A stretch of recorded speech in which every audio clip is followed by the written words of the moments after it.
And we live, man. Welcome back to Man Down Sports. We got 7 squares. I don't know why y'all laughing already. With it's not even we ain't even there yet, man. Y'all already laughing, man. 7 squares. Jay is running a little bit late. He might be there, so we might have 8 squares, man. But Zoe's here. Cowboy Spit. Corey is here. Kingdom Come. Eric. Britne from Sideline Speaks. I don't know why I keep saying y'all from Sideline Speaks. I feel like y'all from Man Down. And y'all own podcast is borrowing y'all. That's kind of how I feel. But Chris from Motor City Road and Dominque from Sports T, and Mel Zoe's here as well. I would shout out Zoe's podcast, but it ain't got no wheels. It like you know what I mean. Like you can't put a car on a lot for sale that ain't got no wheels on it. Man, 40 seconds. Damn, come on, dog. Let that man. That man live. 40 seconds. Couldn't give me 1 second. Not 1 minute, yeah. No, sir. Oh, I'm just saying, like I don't know if I'm shouting it out or you know what I mean. You ain't told me nothing in private. I don't know if it's coming back. I don't know. I like them old pictures of Zoe with the Chevy with the setup. I like. You see those?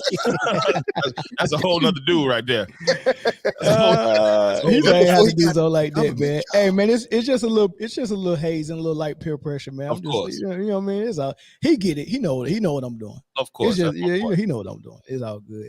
But as you can see, I'm male. I'm he, him. Those are my pronouns. Oh my God. Oh Lord. Not right now, baby. Give it a little second. Hold on. Yeah. Sorry about that, but we in here, man. We got moderators in. He him. There you go. He him. He him. We got moderators in the house, man. Who is Push EGHCK and how he get a wrench? I have no clue how he get a wrench. Y'all know him? He's from Sports T. I'm streaming to my channel, okay. So he's one of my moderators from Harlem. Shout out to Harlem, guys. Oh, I got it. Okay, yeah, Harlem World. Yeah, I had to pay for my wrench. Britne, you how much it cost? You streaming this on your stuff? How much it cost? I'm doing. Yep, doing it now. How much was that rent? The price went up, so the price went up. Yesterday's price is not today's price. Today's price. Yeah. Dominque did me wrong. It's all good. Yeah, I'm looking at everything, man. Yeah, hit the like button as y'all come in. I see some of y'all joining. Get the likes up. Yeah, definitely, man. Hey, y'all really did us wrong on the likes on the last Friday because I can't even believe it.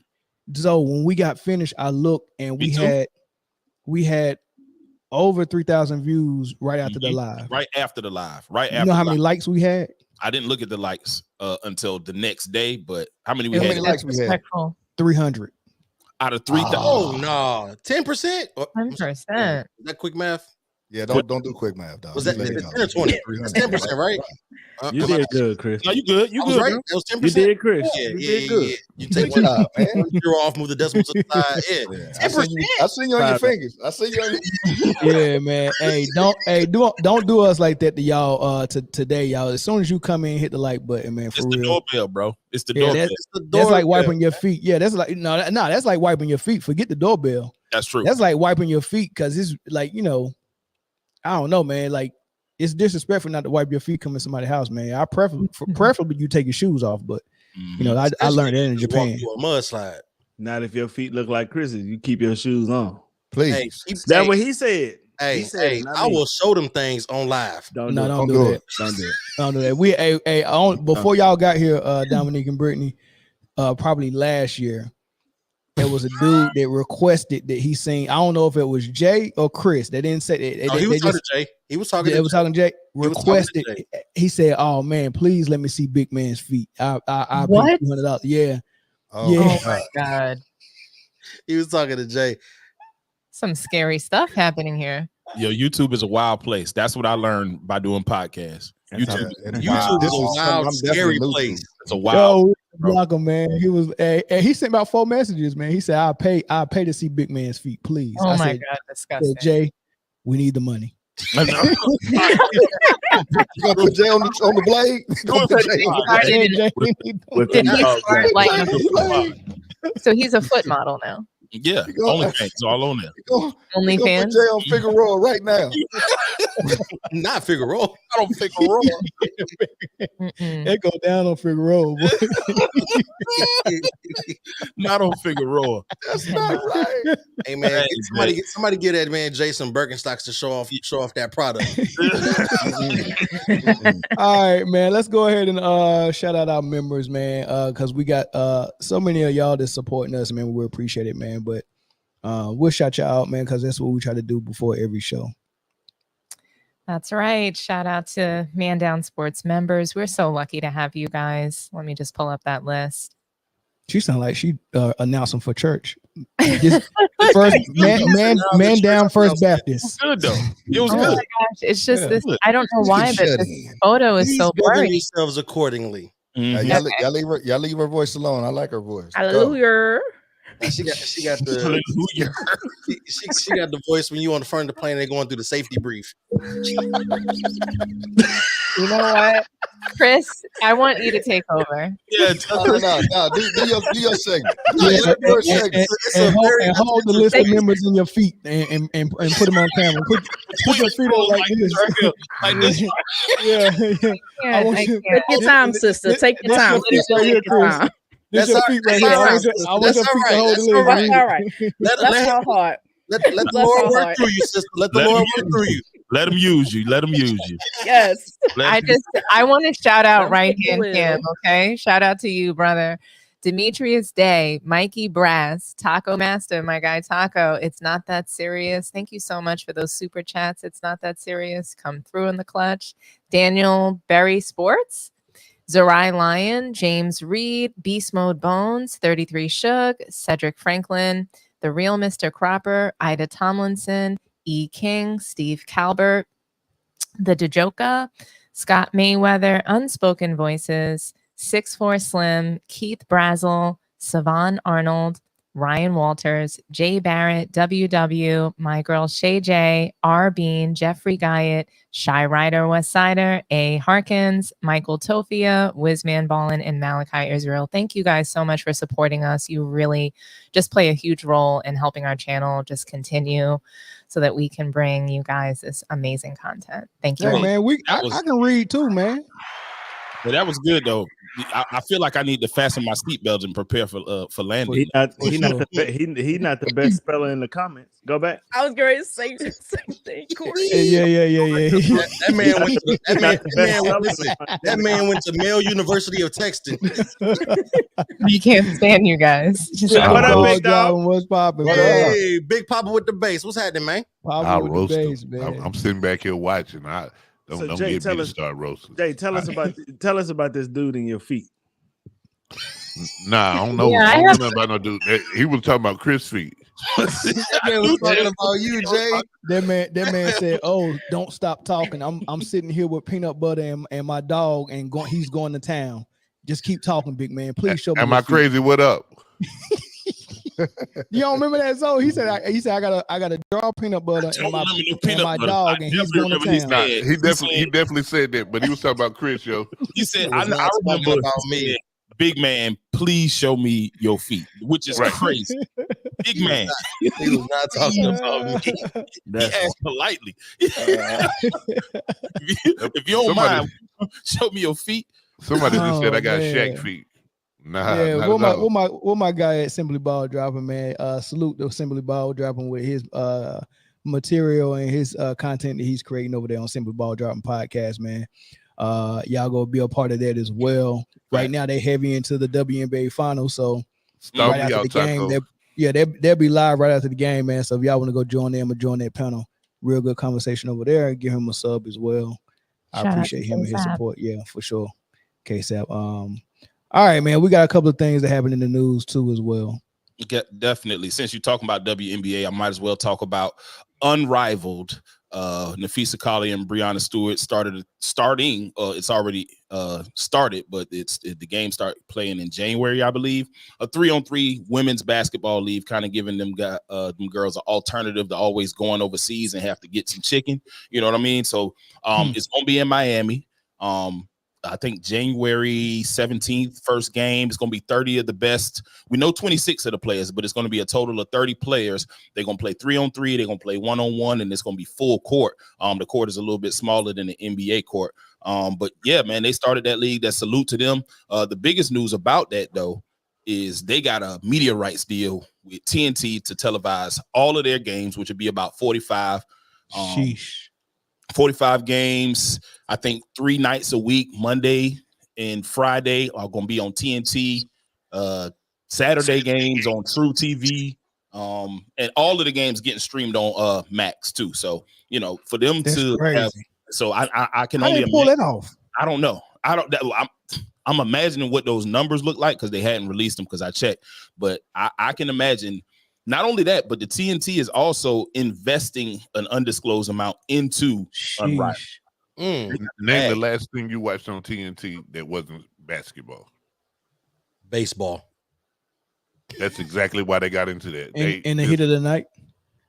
That's still coming. No, that was 100 years ago. Yeah, I was about to say, man. That's the last thing I remember. Dang. Other than basketball. Yeah. But the good thing though is, for one, this league pays more, probably because they got a big media deal, so it pays the girls more.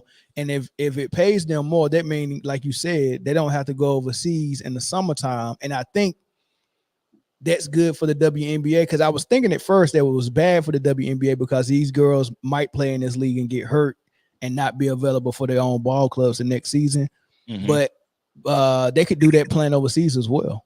You know what I mean? So you get to keep your girls here, and then you keep that money. I don't know, keep that money domestic. I guess it's a win-win for the WNBA and the girls that play in it. So I think you're onto something with that, Mel. But I think it's giving ABA vibes. So, you know, they're making more money, right? So it was the same thing, just like the ABA. So players went there to make more money and they didn't play in the NBA. I'm not saying these ladies aren't going to play WNBA, but it could put some pressure for some bigger contracts because, you know, and they might wind up eliminating the league if they get those contracts. Nah, that CBA coming up. They'll fix them contracts with the next CBA.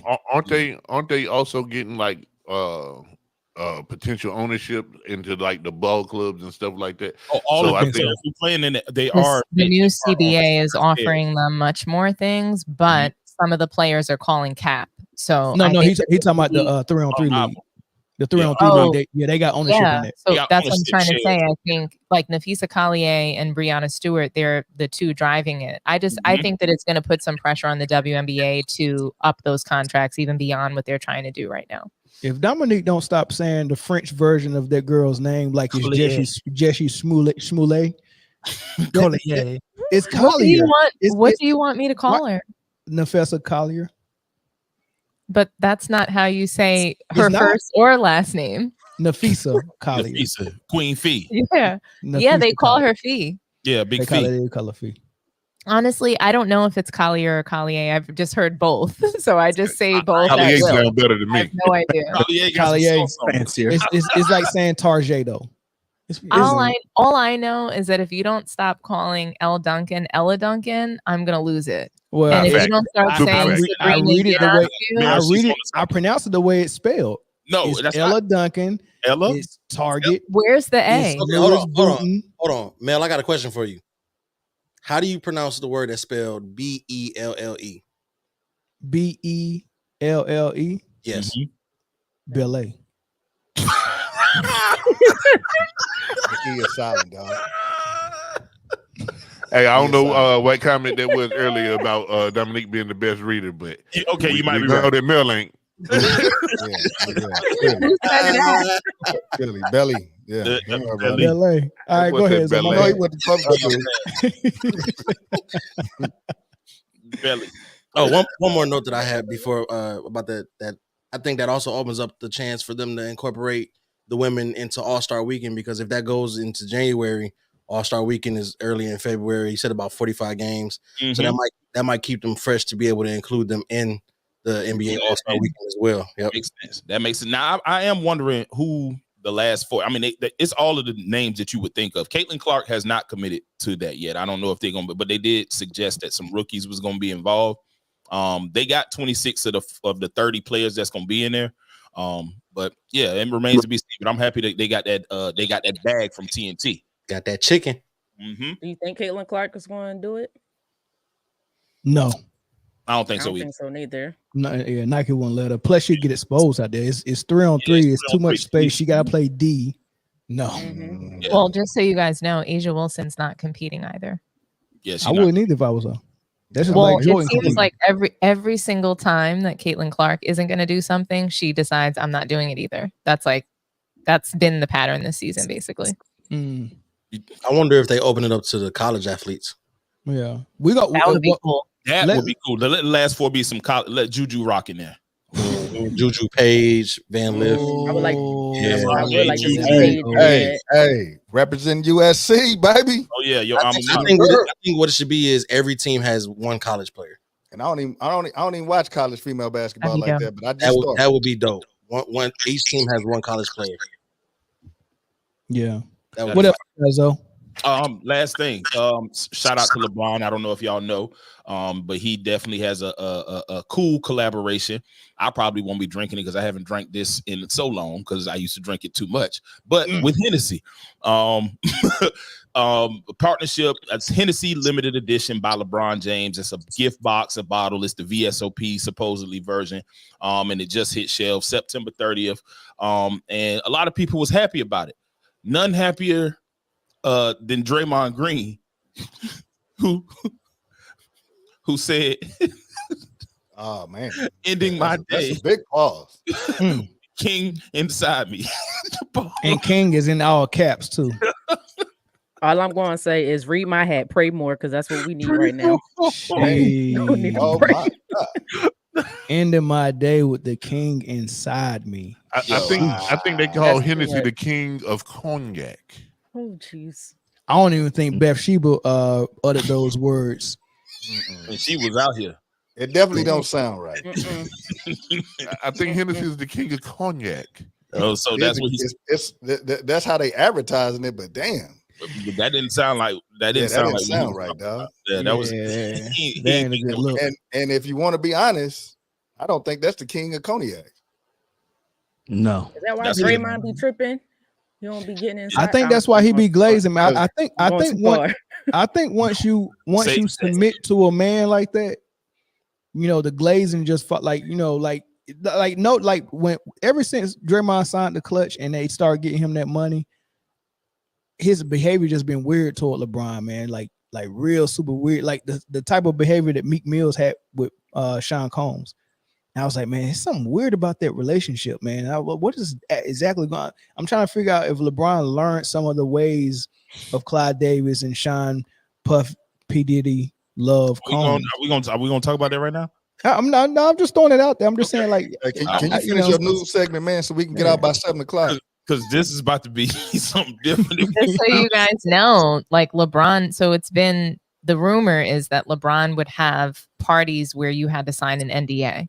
And that's why there's never been any stories about him with other women and so on. And I'm not saying that he is with other women. I'm just saying that that's the rumor that he had, that Rich Paul would have those NDAs. Not my king.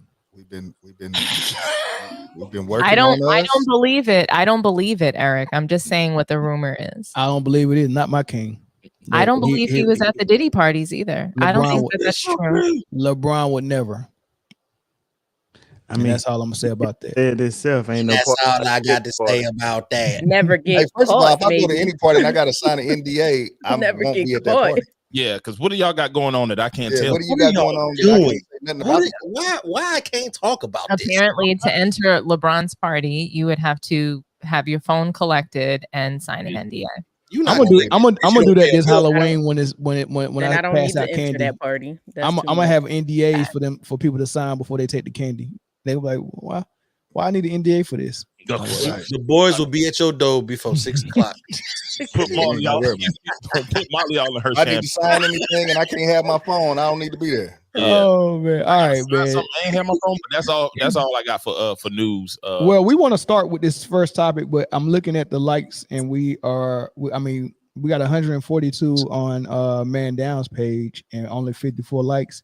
We need at least 100, y'all. I know. Let's get that hunt done. That's too easy for y'all to hit that like button. Y'all cheated us last week, man. Yeah, I feel cheated. Yeah, don't do us like that. Yeah, that's crazy. Let's You get know the y'all likes enjoy up. the content. Just hit the like button. It's free. Matter of Yeah. fact, I'm gonna tell y'all this, man. Y'all help us get to these likes in like the next 2 minutes, or these dogs is getting put on camera. No, don't do that, Chris. No, we ain't never doing it. YouTube will shut us down. Everything. Yeah. YouTube will definitely shut us down. Please. And my work boots be tearing my joints up too. Bro, Oh, don't ever threaten to put your feet. Thanks for sharing, bro. Yeah, Don't even seriously, like, we was joking. We really don't want to see them really don't want things, to man. see that. We just Don't worry, y'all never see them. I wear socks everywhere, man. Oh, you ain't got worried, dog. We would never ask you to that. Socks are like pillowcases.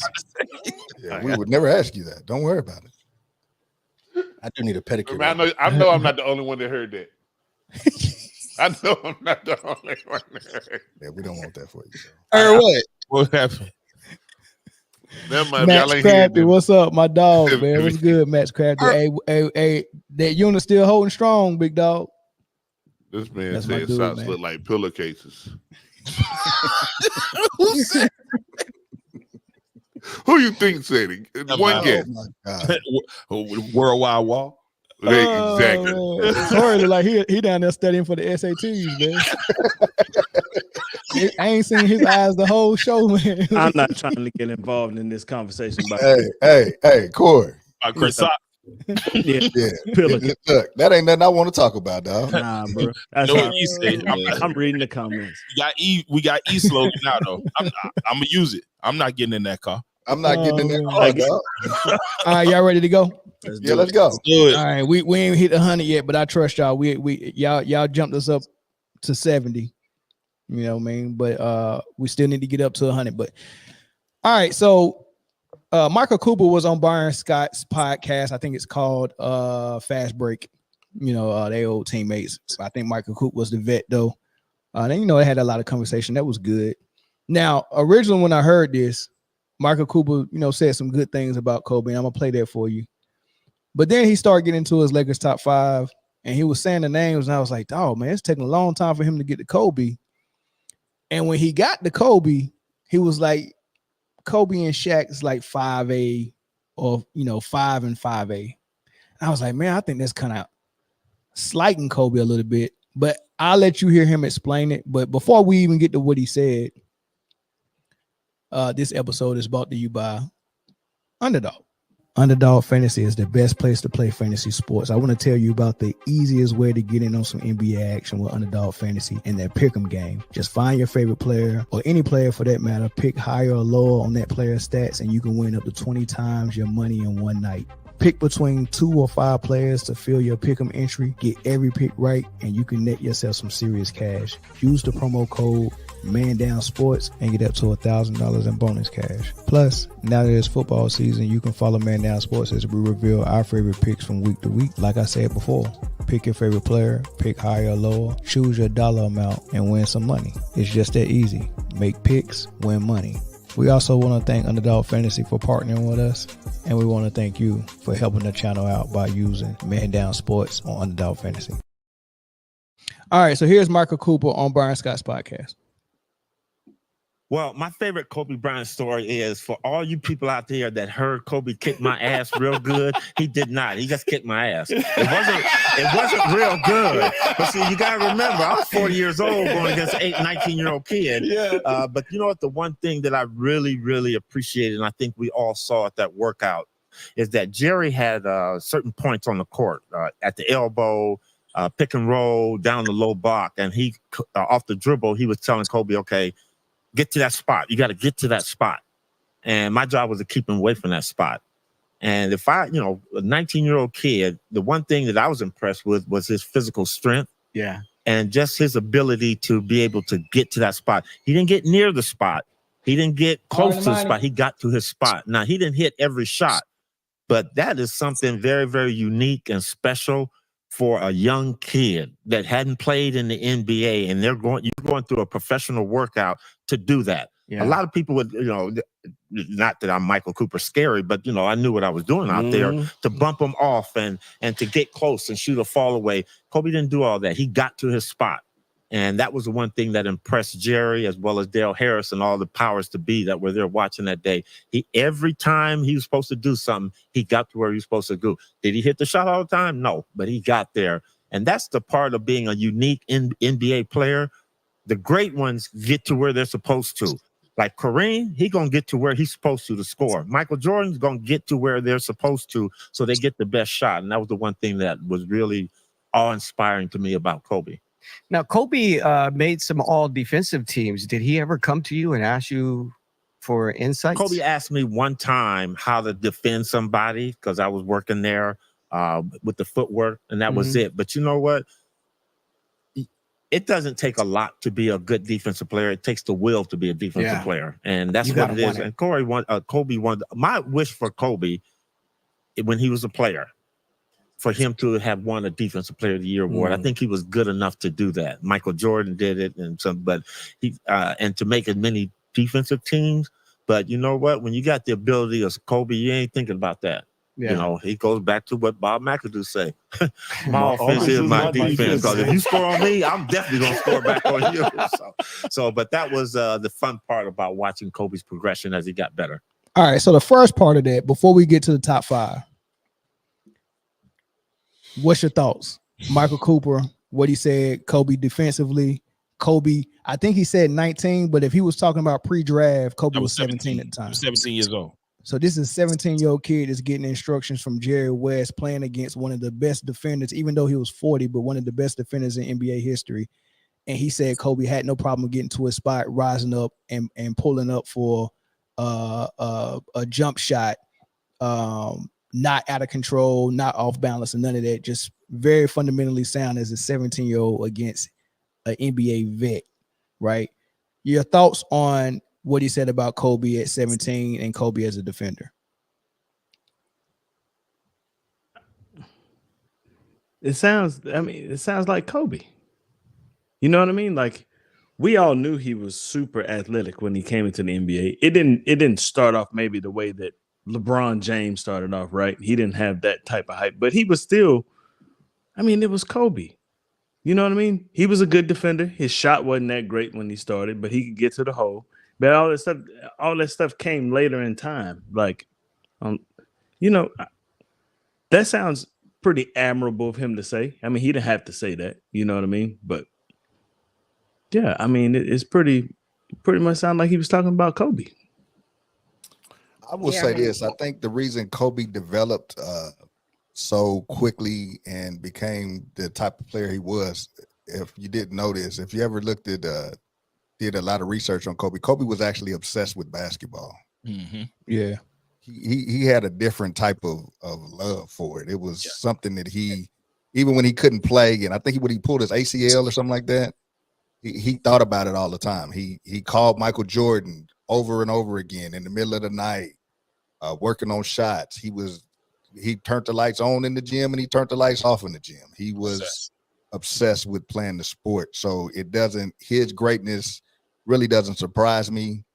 I think people are just really coming out now and really giving him his props, but he was always obsessed with basketball, and that's how you see him become who he became. Yeah, the area I'm from the Philadelphia, South Jersey area. Is y'all hear echo? Yeah, it's echo. Is that me? Y'all still hear it? It's gone now. It's gone now. Okay. You did good. But the Philadelphia area that I'm from, that's all you heard about growing up, especially if you play basketball. And if you're familiar with Sonny Hill. I said Sonny Liston. Sonny Hill had a known basketball league in Philadelphia, and Kobe used to play in that league. So he worked from the time of that age, 14, 15, 16 years old, training with players. It was a high level basketball here in Philadelphia, where a lot of known athletes who did go to the NBA played in this league. So all you heard about was how hard he works. Actually, he considered Sonny Hill his grandfather, his godfather. Mm-hmm. So he's worked extremely hard from the time he was a kid. We've heard it prior to that when his dad used to play in Italy. So this is nothing new. At least it shouldn't be anything new to any of us.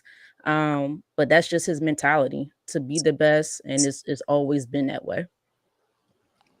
The only thing that I learned from listening to Mr. Cooper talk, I didn't know that he had a worse handle on the English language than Magic Johnson. Like, goodness. You know, Magic. I don't know what Magic did, but Magic fixed fixed his. Yeah, he fixed his. He used to say, "Hey, how y'all doing? It's Magic, man." It was pretty bad, bro. He had a PR team. He had a good PR team. They helped him out.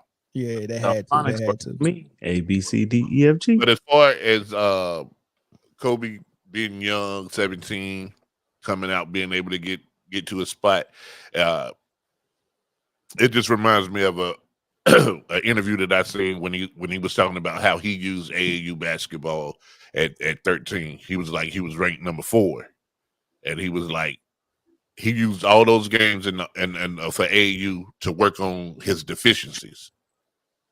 It was like, so by the time he got 17, everybody else was just doing what they was good at during them games. He said by the time he was 17, he ain't had no weaknesses. So I was like, man, that mindset alone, he was like, yeah, he was like, I couldn't go left. I couldn't pull a J with the left hand, all that. He said, so these games don't really count. They AAU, they don't count for nothing. Yeah, I'm about to do it. He said, so by the time he was 17, of course he was number 1. He said, because he fixed every hole in his game where everybody who was better than him at the time, the 3 people that was, now imagine being 4 and you like, nah, that ain't good enough. But the 3 people that was better than him hadn't worked on anything. They just got better at what they could already do. So, you know what I'm saying? And that mindset, like hearing somebody else talk about what they seen from him at 17, it just paints the complete picture. You know what I'm saying? Like, yeah, one of one, man. One of one. So this second part of what he said, and I want to hear from Dom first and then Zoe, especially Dom, because a familiar name came up that I think Dominique likes. You know what I mean? So I know she probably has something to say about this familiar name, but it's not that Cooper left him off his top 5. He mentioned him, but he mentioned him with Shaq almost like, you know what I mean? 1A, 1B. You get what I'm saying? I'm like, I think it's kind of clear than that. And I think it was some dudes before him that I think Kobe is ahead. So I'm just like wondering if y'all think he slighted Kobe once you hear his explanation. I just want y'all to speak on why you think Cooper had it that way. Was it a little bit of bias based on the guys he played with, or what you think? But you know, he gave an explanation, but you know, this is what he said when he was asked about the top 5. I want you to rank your top 5 all-time Laker players of all time. In order or just our top 5? You can just give us your top 5. Yeah. Well, my GOAT is Kareem Abdul-Jabbar. I think he's the greatest player that's ever played this game. Yes. And I mean, there's been many, many others, but you have to put Kareem as number 1 for me. That's for me. Number 2 would be Magic Johnson. And I'm a little biased about that, but the reason I put Magic 2 is because, and Byron can attest to this, we watched the young man come in as just a good basketball player to become a legendary basketball player that actually changed the game of basketball and changed the Laker organization. So Magic's my number 2. Now it gets hard for me. My number 3, and I love him to death, is Jerry West. Yeah. And Jerry's the logo. But Jerry was a significant part of the game of basketball, changing here in Los Angeles, changing it because of the way he played the game. And I kind of like the thing that makes him stick up there for me is listening to Chick Hearn. And whenever Jerry would score, he'd go, "That kid from Cabin Creek." And I always love that saying, you know, Jerry from West Virginia, the kid from Cabin Creek. And that's been a fun part of me in my life to hear that. So Jerry's my number 3. Number 4.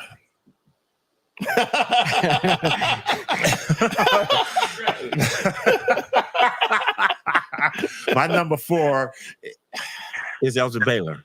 And the reason why I say Elgin Baylor is because Elgin brought the creativity to the game of basketball, the artistry, handling them with one hand. And people, if you do your homework on Elgin Baylor, he was probably the most feared scorer in the game of basketball as a small player, 6'5". And then my number 5 is Kobe. But it's a 5 and a 5A.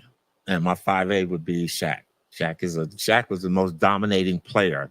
And I'm leaving out Wilt Chamberlain. Yeah, how about Shaq, Shaq was the most dominating player. But the reason I give Shaq the edge, because Wilt didn't really have a jumper. All he had was a finger roll. Shaq had a dunk.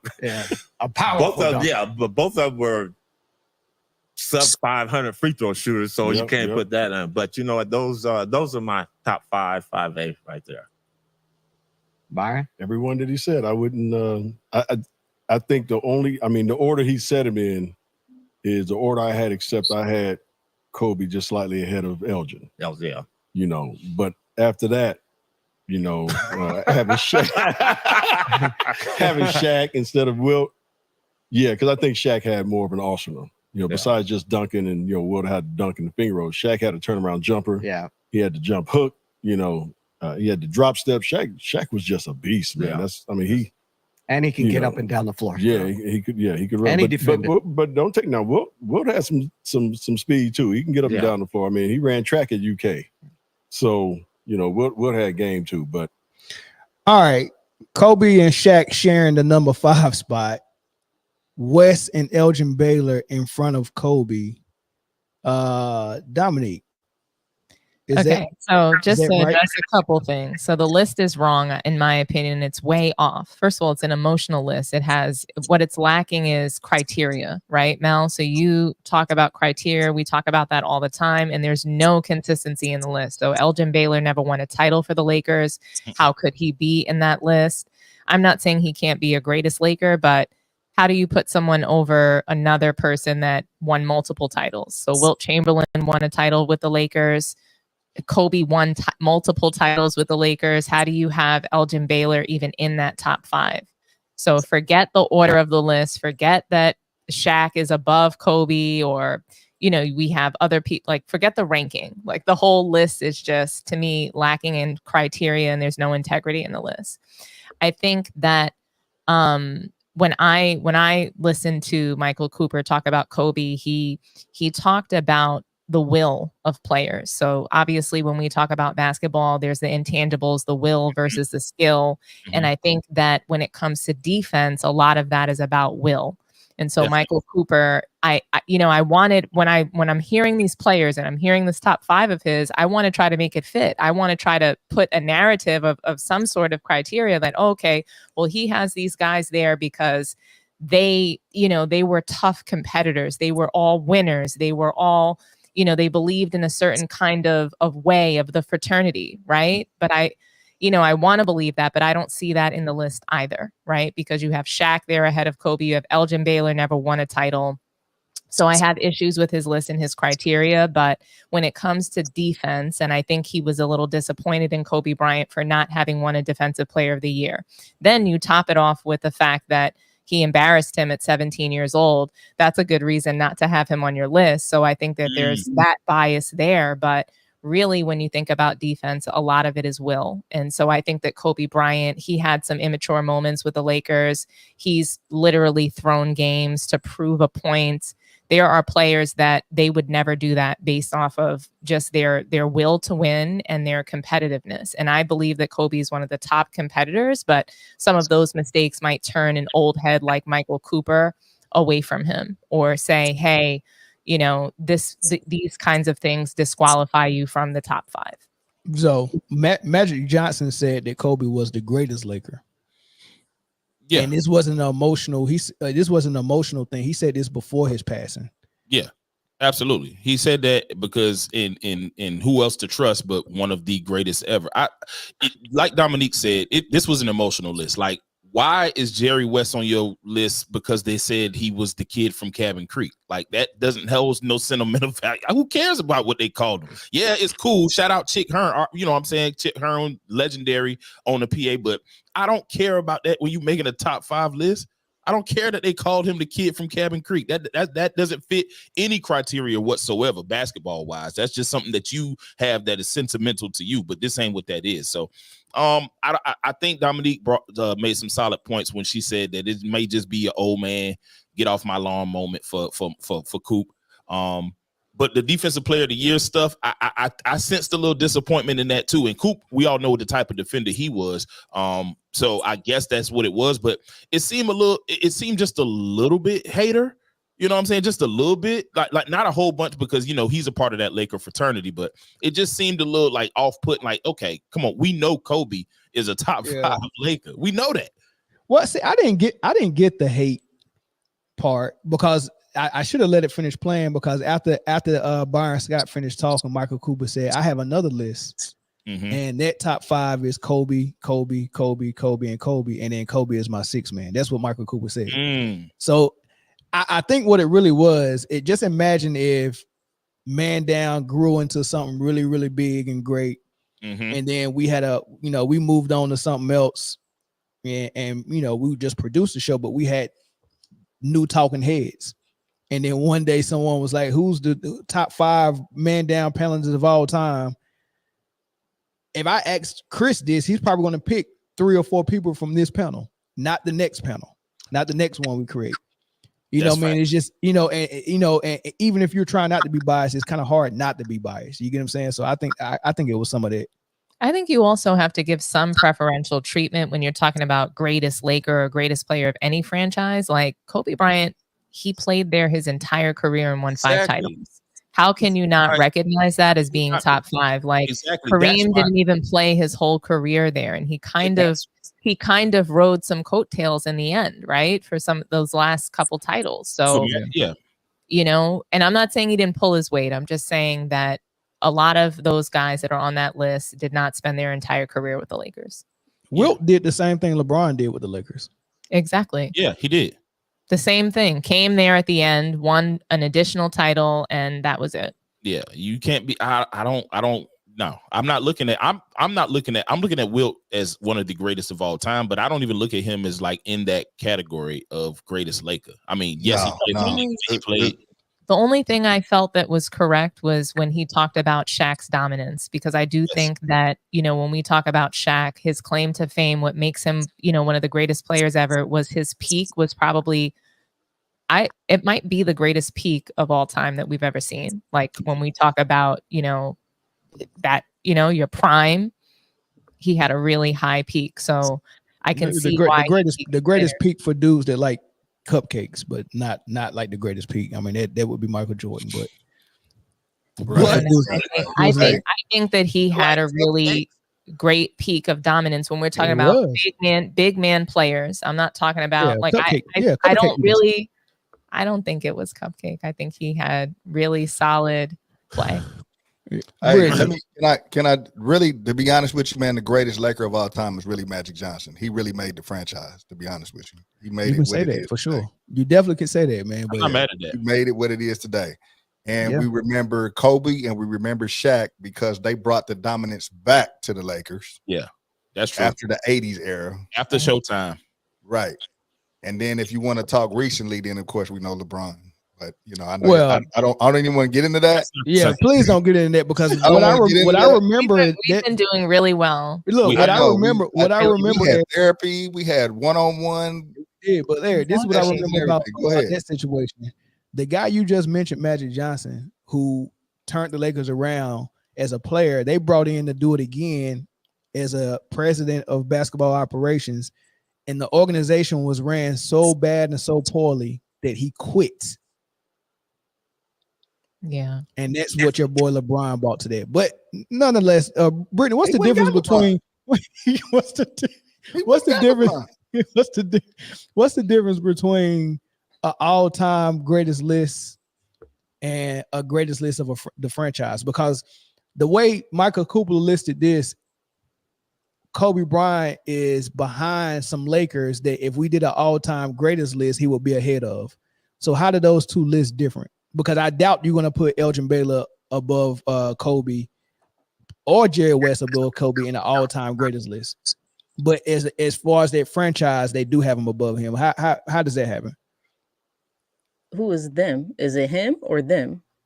It's a lot of people. It's a lot of people that if they make an all-time greatest Laker list, their brain goes to how much they meant to the actual franchise. And like Eric said, Magic actually turned the Lakers around from being a dumpster fire, so that puts him higher.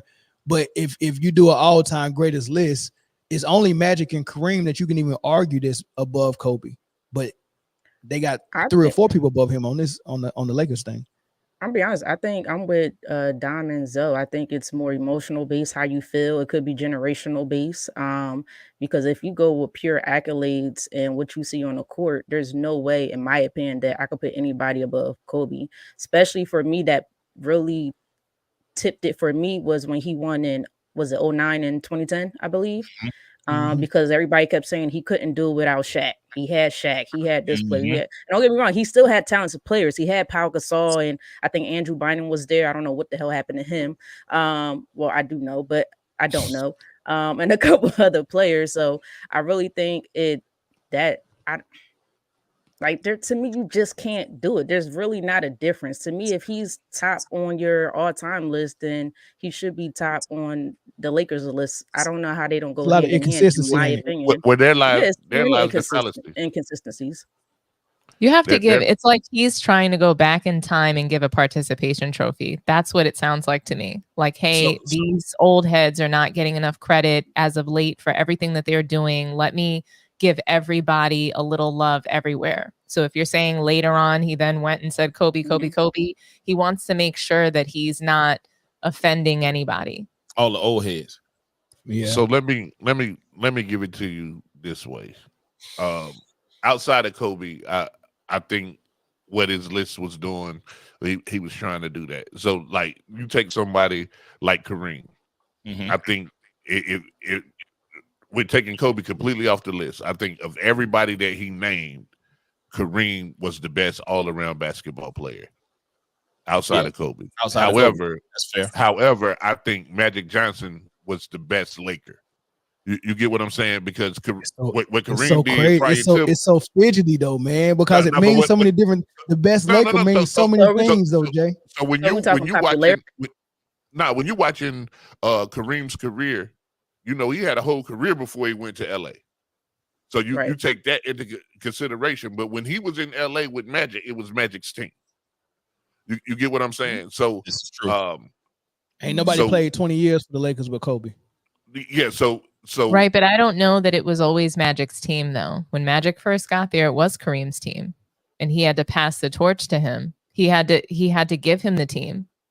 Thank God Kareem did it though, because LeBron would not. That last championship, Magic had to drag Kareem's cold dead body across the finish line. He did, but I'm just saying he had to give him the team. It wasn't like Magic Johnson didn't get. You got to remember, Storm and Norman whipped his tail.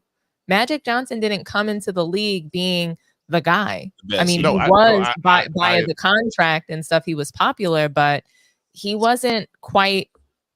Kobe Bryant beat Michael Cooper's ass, right? That's what happened. Magic Johnson wasn't doing that as soon as he came in, with his own teammates. No. So the thing about Kobe, 20 years with a franchise, 5 championships, played his whole career in one city. Like that's greatness for the franchise. And that's before you even talk about on-court accolades or whatever, but like I'm saying, so even if you take somebody like LeBron, we got to do it. You can only, if you're talking about LeBron greatness as a Laker, anything that happened in Miami and Cleveland doesn't count. Don't matter. You get what I'm saying? No matter what. So that's how you have a franchise all-time list. People rank different than the greatness of it. But the fallacy in Buddy's list was you can't list anybody on an all-time Laker list better than Kobe, that Kobe's better than, because Kobe didn't play for anybody else. Look at this right here. Look at this right here. Look at this right here. Can somebody come look at this? Man, listen. I requested $1 million. That what does that matter?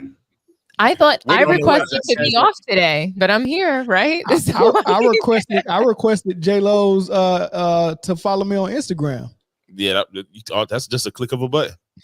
You guys know I tried to find. Mike can slide You him in guys the know I DM. try to get Paul Pierce to talk to me on a weekly basis. Hey, he on that Ozempic. You'll like him. Yeah, you really like him now. He done lost some weight. I'm really after him. Oh yeah, he on that Ozempic now. I Listen, slid all in you the gotta do is DMs. call him. If you call him Paul Lord, Pierce? he'll respond. Yeah, sorry. he If you definitely be like, was chill, Lord. Lord. Yeah, chill, Let me- Lord. He gonna Let me think it's end it with empty. this. Let me end it with this. I'm Is there gonna take another Paul Corey's Pierce? team. I don't know. Nah, This- I nah, messed up because I also went after Kevin Garnett. The So truth.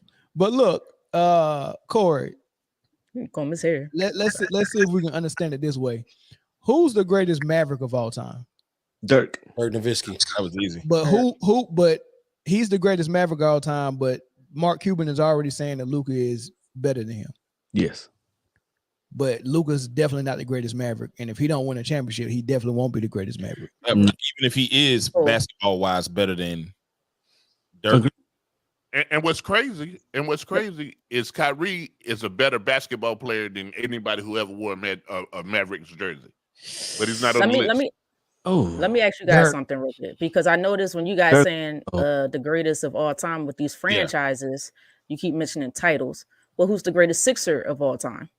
Who is it? Jay. Right? Is it Dr. J? Is it Wilt? Or is it AI? That's a debate. Neither one. Bubba Chuck. No. It could be Moses. It can be. I have Moses Malone. But I'm telling you, I'm gonna tell you right now, it's not Moses. The rebound. I love me some Moses, but it's not Moses, right? He's not the better basketball player. And Bubba Chuck. I think people feel that way emotionally, though, because of Allen Iverson's influence. But I don't have him ranked as the best 76er of all time. It's either AI or Charles titles. I have Dr. J, but I have him top 5. I have him top 5, but Dr. J's number 1 to me. It's got to be right. But to you, and this is what I'm saying, it's so subjective. It's crazy, because if you listen to most people, they're going to tell you Bubba Chuck. That's the first person they're going to come. Well, the girls like the cornrows and the tattoos, but I'm not talking the dudes about like the crossover. Girls. It's Dr. J. It's Dr. J. And the debate don't go long. To me, what is the criteria for Allen Iverson? Why? I just want to hear why for AI. What about Wilt? That's what I was about to say. What about Wilt as a Wilt six? won the first. Allen Iverson, pound for pound, is the best basketball player ever. Pound for pound? Pound for pound. Pause. It's the best one. I'm still going with Charles Barkley as the best Sixer. I ain't going. Hell? He also don't have a title. You can't play 15 Even if you went that way, he also don't have a title. But he also had really great talent when he joined the 76ers, so I can't get jiggy with calling him one of the best. Now, when we talk about top 5, I think Allen Iverson's in there for sure. I mean, but why? I'm curious to know from you, Britne, why do you think Allen Iverson is considered the best Sixer? I never said that he was the best Sixer. I'm just saying. Not you, but considered. Like, why do you think people? I think it's talent-wise, for sure. The things that he did on the court. You got to remember, AI didn't have the team that a Dr. J had, that a Kobe Bryant had, that a lot of these championship teams have. He didn't have that. He literally had to carry his team there, and then went up against hard Shaq, and went up against a double giant. Went up with the against Lakers. Kobe and Shaq Lakers in 2001. So he basically had, I mean, don't get me wrong, he had some talented players with him defensively. He had. I mean, he played with Chris Webber at a point. That wasn't the championship year. As good as Iverson is, we got to be honest about Iverson. Year, hold on. The championship year, he had Dikembe. He had an older Dikembe. Yeah. I think he had Eric Snow. Yeah, Eric's. So he averaged about 33 points per game. Do you know what the next person averaged? Like 12 or 13 that year. That's crazy. Oh, he carried. He probably shouldn't. They probably shouldn't even got that far. So no question, they shouldn't. Let alone win a game in that final. Yeah, but so, and this is what I'm like I was saying, and I love AI as a player and all of that stuff. But we got to be honest.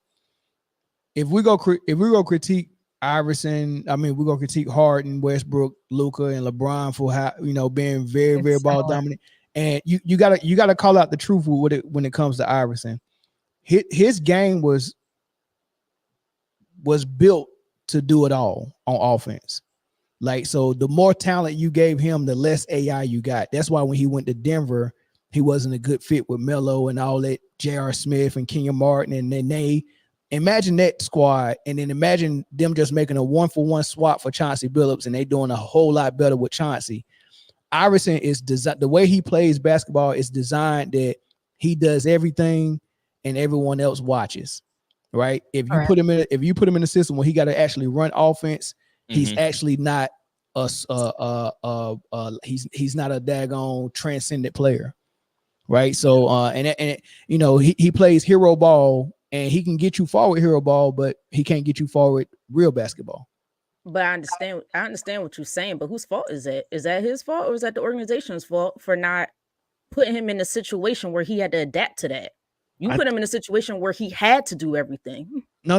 That's the only way. That's the you. If man, I don't know the version of the version of Iverson that got to the championship. Okay. There you go. The version of him that got to the championship is a 5-star player. The only way you get 5 stars out of Allen Iverson is by putting less around him. If you put more around him, then you go get a 3.5-star Allen Iverson. I agree with you, Mel. I really do, because we saw what happened when he was given a legitimate big that was a star. They didn't go that far. They didn't make it back to the final. He had Chris Webber on his team. Like, we're Chris acting Webber like he never had. Oh, that's my grandma when we got him. He was on the back end of his career. He had knee surgery. He was also on the back end of his career. But then Allen Iverson did go. But then Allen Iverson did go and play with the Denver Nuggets, and that's what Mel is talking about. When you play with such a great player, and he was only the way that his career ended. For me, it was tarnished practically. He kind of just was like pushed out of the league, and he had only played 15 seasons. Like, I think he still had, he wasn't done. So I just think that, we saw what happened when he was done. I don't think he was done. I think he looked bad. Like Mel said, when he got better talent, when he was playing along other stars, like, he's not built to be a part of a big 2 or 3. He's built to play with role players. He couldn't play the way he had played was done. before. Physically, he should have been done at year 10. He should have been done at year 10 physically, because he was 160 pounds soaking wet, and he got thrown around. Yeah, but look at it. But he's more of a uncover Corey's face. I'm sorry, but Allen Iverson has more of a developed body as an athlete than Trae Young does. He literally needs to go back to the hospital and finish being born. Finish being born. Allen Iverson was a real person. And he was fully developed. Trae Young is not developed. Oh, okay. I thought you said he had less of a body than Trae Young. No, I'm saying that Trae Young has to go back. He needs to literally jump back in the womb. Yeah, so it do look like his hair ain't attached to the roots right now. It's not. It's just right on top of his head. He's got cradle cap. He's got a lot of things happening. You call that man a grown baby? Are we getting to the super chat?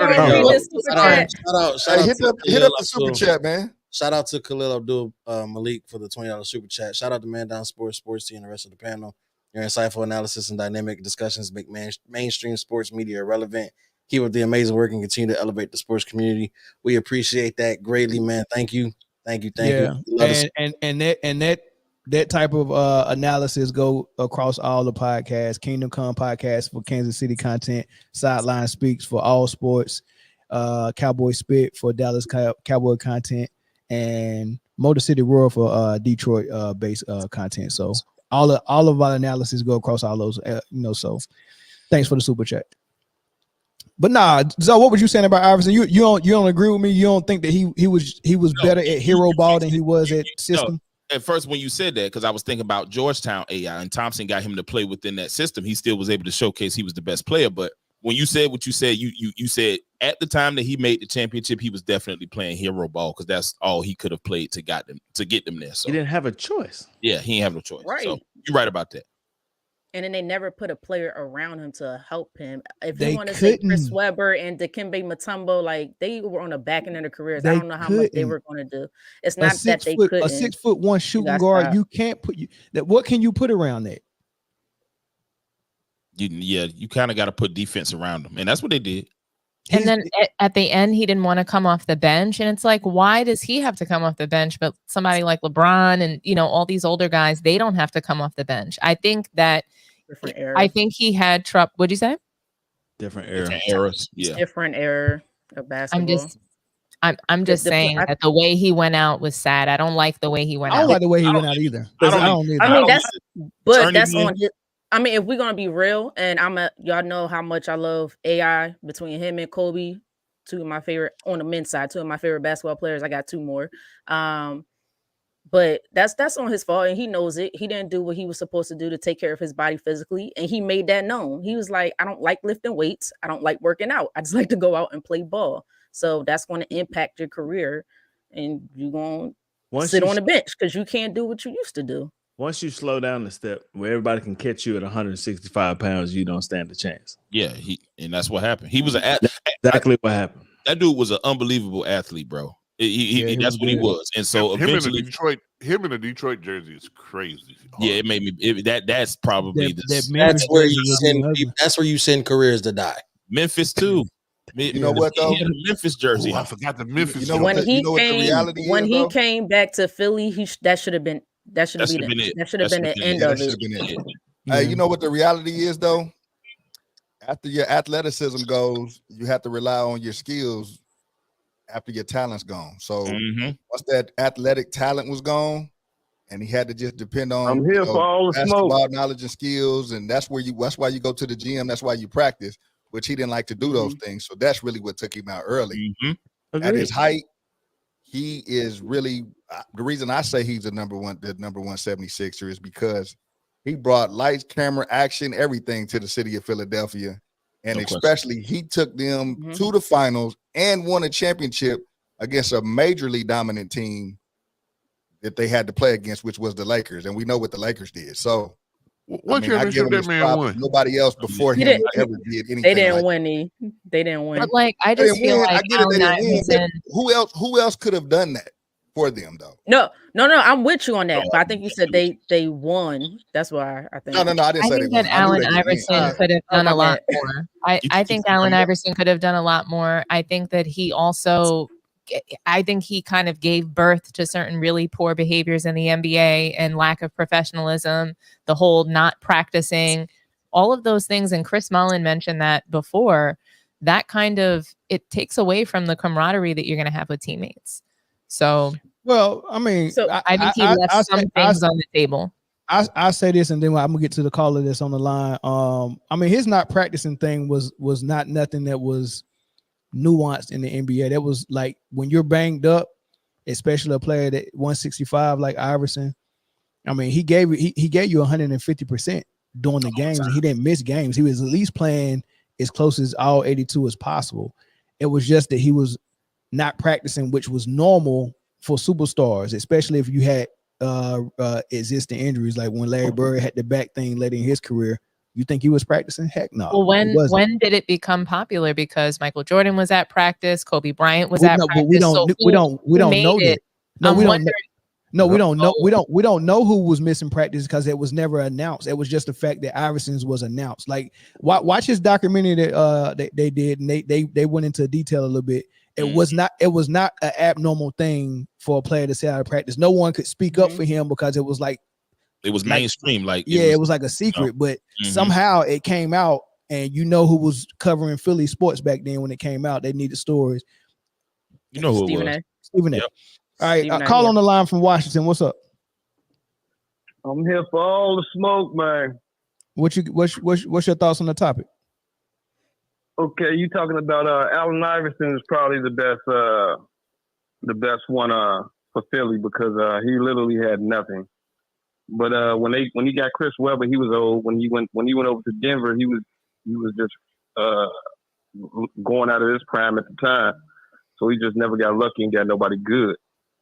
Now, when you're talking about the Lakers, the older Lakers besides Magic Johnson, they just don't respect Kobe's legacy as a Laker. Like the older ones just don't do it.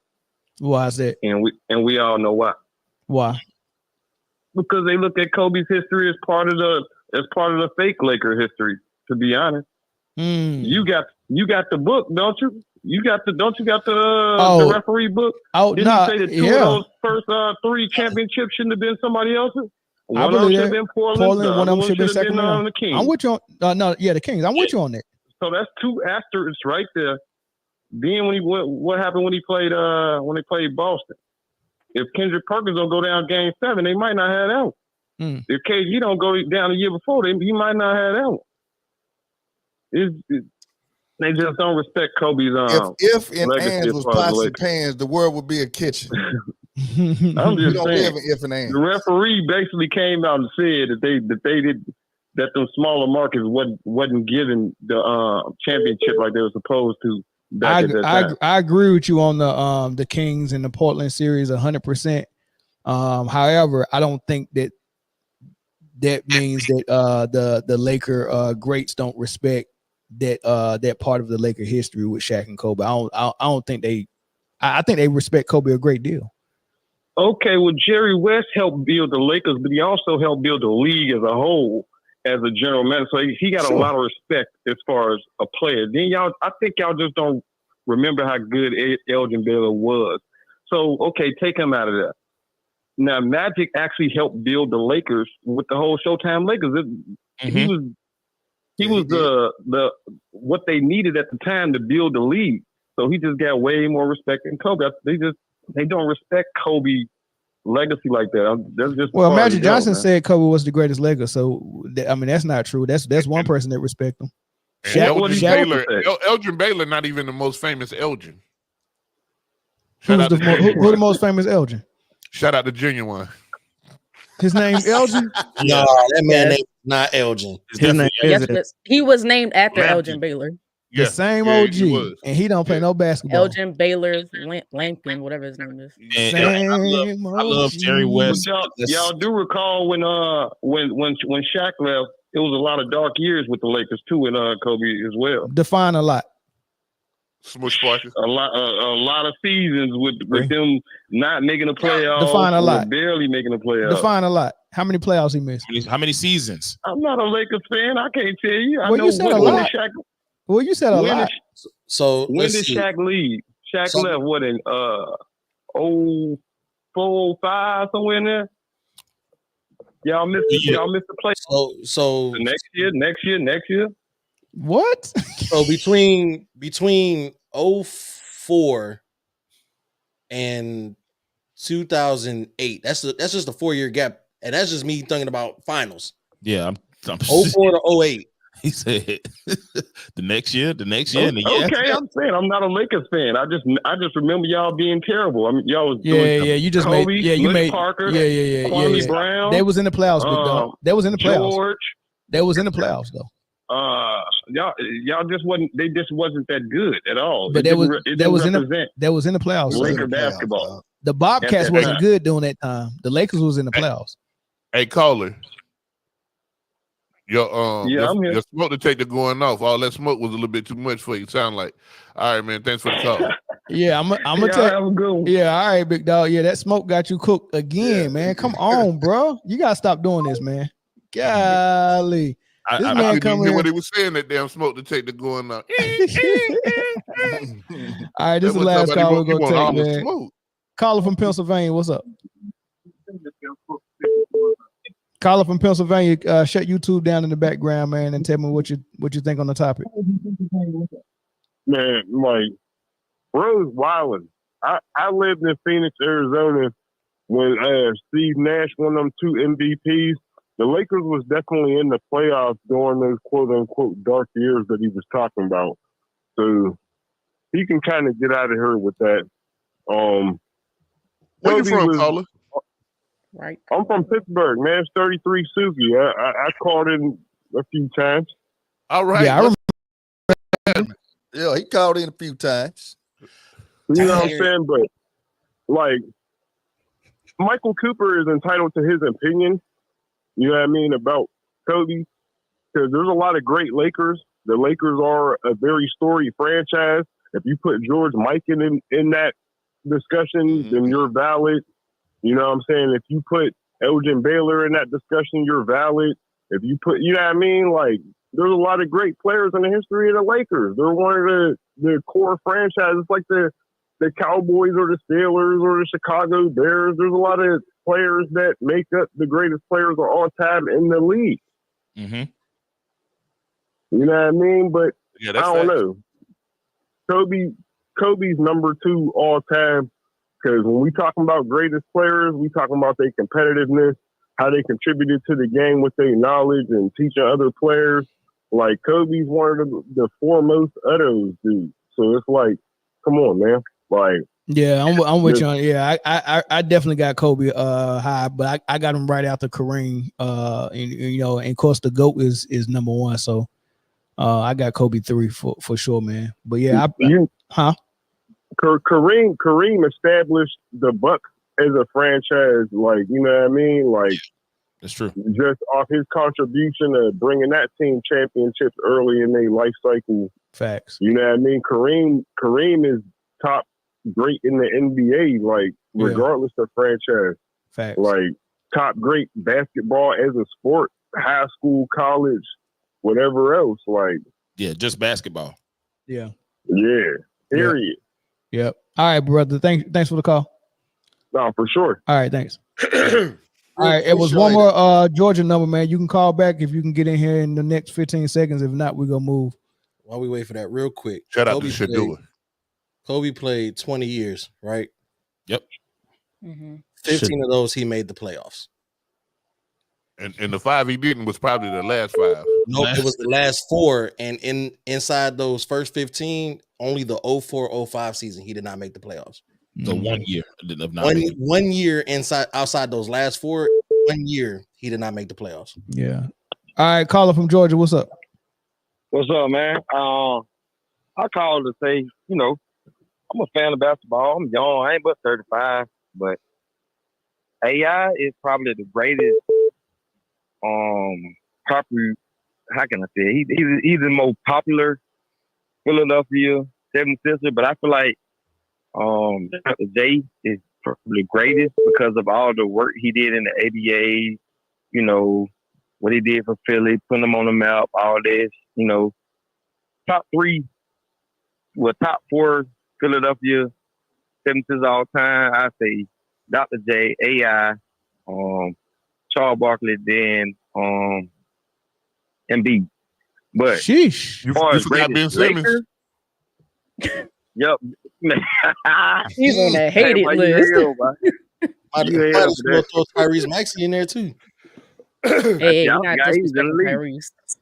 Tyrese. I forgot that boy that was in the league. Oh God. Yeah, you forgot Moses too. I got Moses over Barkley. Yeah, I forgot Moses. You right. I forgot Moses. But listen though, forgot Wilt. Kobe is the greatest Laker of all time. Bro. He spent 20 years with one franchise. All the stuff he did, you know, he carried the league before the little situation back in 03-04 that really tried to, you know, torment his career. He overcame that. You know, people didn't like the fact people were more Shaq fans because Shaq would win MVPs in them finals, so they were more Shaq fans. But Kobe was a young, arrogant kid that was really the way people feel about LeBron. LeBron he ain't threatening Jordan's legacy to me, but to his fans, he threatened. Kobe was doing that. Kobe was young winning rings, so people didn't like it. People don't talk about the hate Kobe was getting because he was winning and he was cocky as a young player. And people always talk about he had Shaq. Shaq came in 96. They didn't win their first ring until 2000 until Phil Jackson came and made Kobe a starter because his first coach didn't want to start a rookie. He was old school. Right. Even though Kobe was better than Eddie Jones and Nick Van Nelson. Shout out to them guys. They were great players. They were all-star, but everybody knew. Even Dr. Bush said, we got one, you know, we probably got the best thing since Jordan. That's why he drafted him. Yeah. At 17 years old, when his mom had to sign the contract for him to even play in the league. Yeah. But my thing is, everybody knocked Kobe because of the Shaq shit. But excuse my language, but nobody ever says,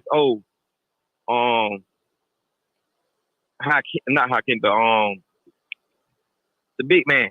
What is his name? Y'all bring it up to him. I've been drinking, man. What is his name? Come with it now. Come on.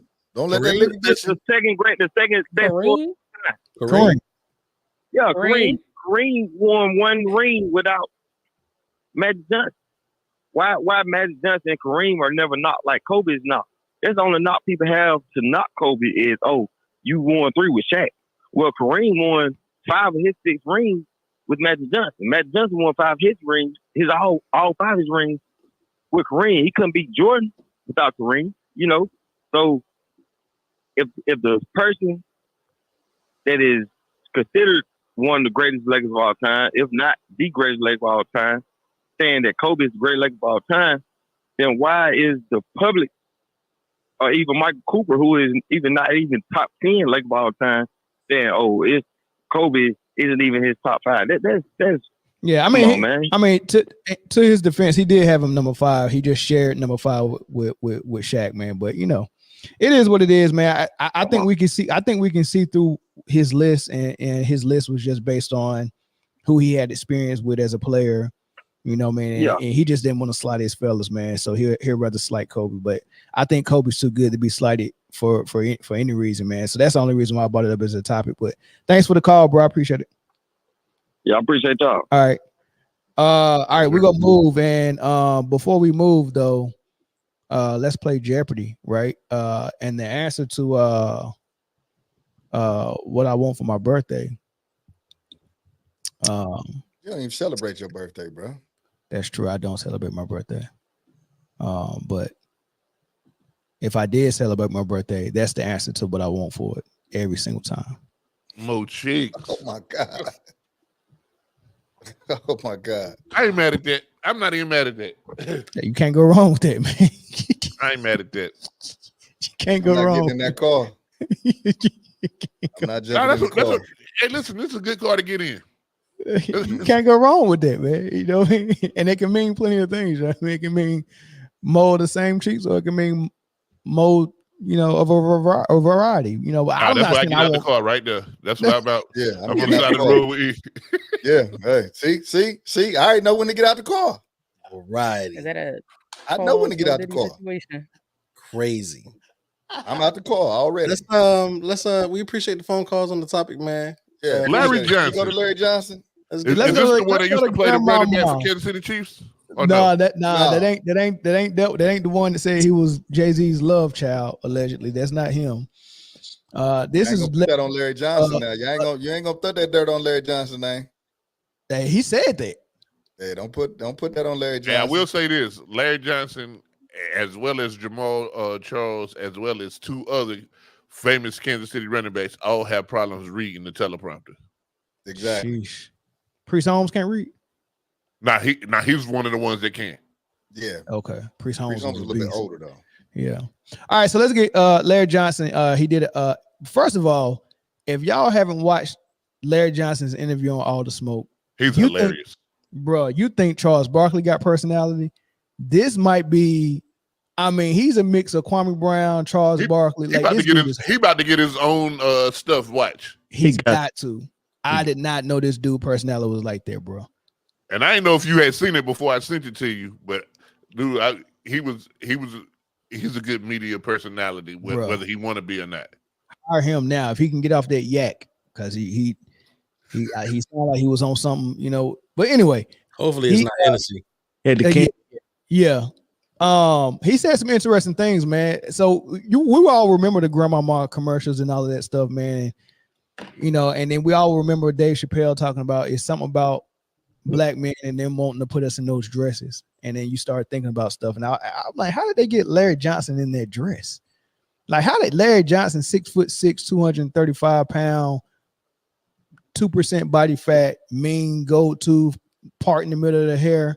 How did this dude agree to put on a freaking dress and act like a grandma? I have no clue. Well, he told the story. It's 2 things I want y'all to get out of this. One is the first part, that the commercial they pitched him on. That would have been so dope. And then what actually ended up happening. This is him. Worry about so we hit the plant. We get in this plant, Converse plant. It's about 200, 300 workers. They all doing it, they're giving it to me, giving it to stroking me like a mother. Larry. And we went into and I signed that day. Oh, Hey, is that what you talking about, man? Yeah. Is that bullshit you talking about? That's you. That's you. God damn, man. 200 people. What they doing? They doing 200-300 people. God damn it. Sign that day. Yeah. We'll write it off. We're going to give you a million. And we're going to put you in the commercial. Told you I'm going to tie it in there. They say, this is what they say to me now, audience. They say, we're going to, damn, I can't think his name. He's going to come to me. This Converse rep that's pitching this to me. He said, and they had 2 young boys doing their advertising. They like 22, 23 white boys, hair down to here. They was doing like the air guitar. I said, oh shit, I'm in trouble. They was doing air guitar now while we were signing this shit. And they say they over our marketing. They gonna put you in a commercial. I said, okay, what's the commercial? They said the first commercial is we're gonna put you on a gurney. We're gonna cover you up, and nobody can see you. And then, yeah.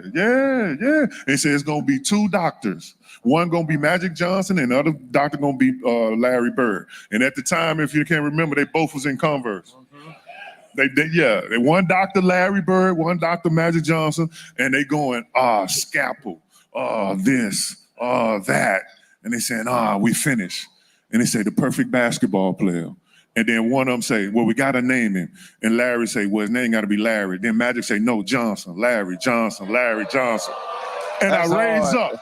I raise up. That's a big miss. And the commercial goes, Larry Johnson, Larry Johnson, Larry Johnson. And I raise up, and that's the end of the commercial, right?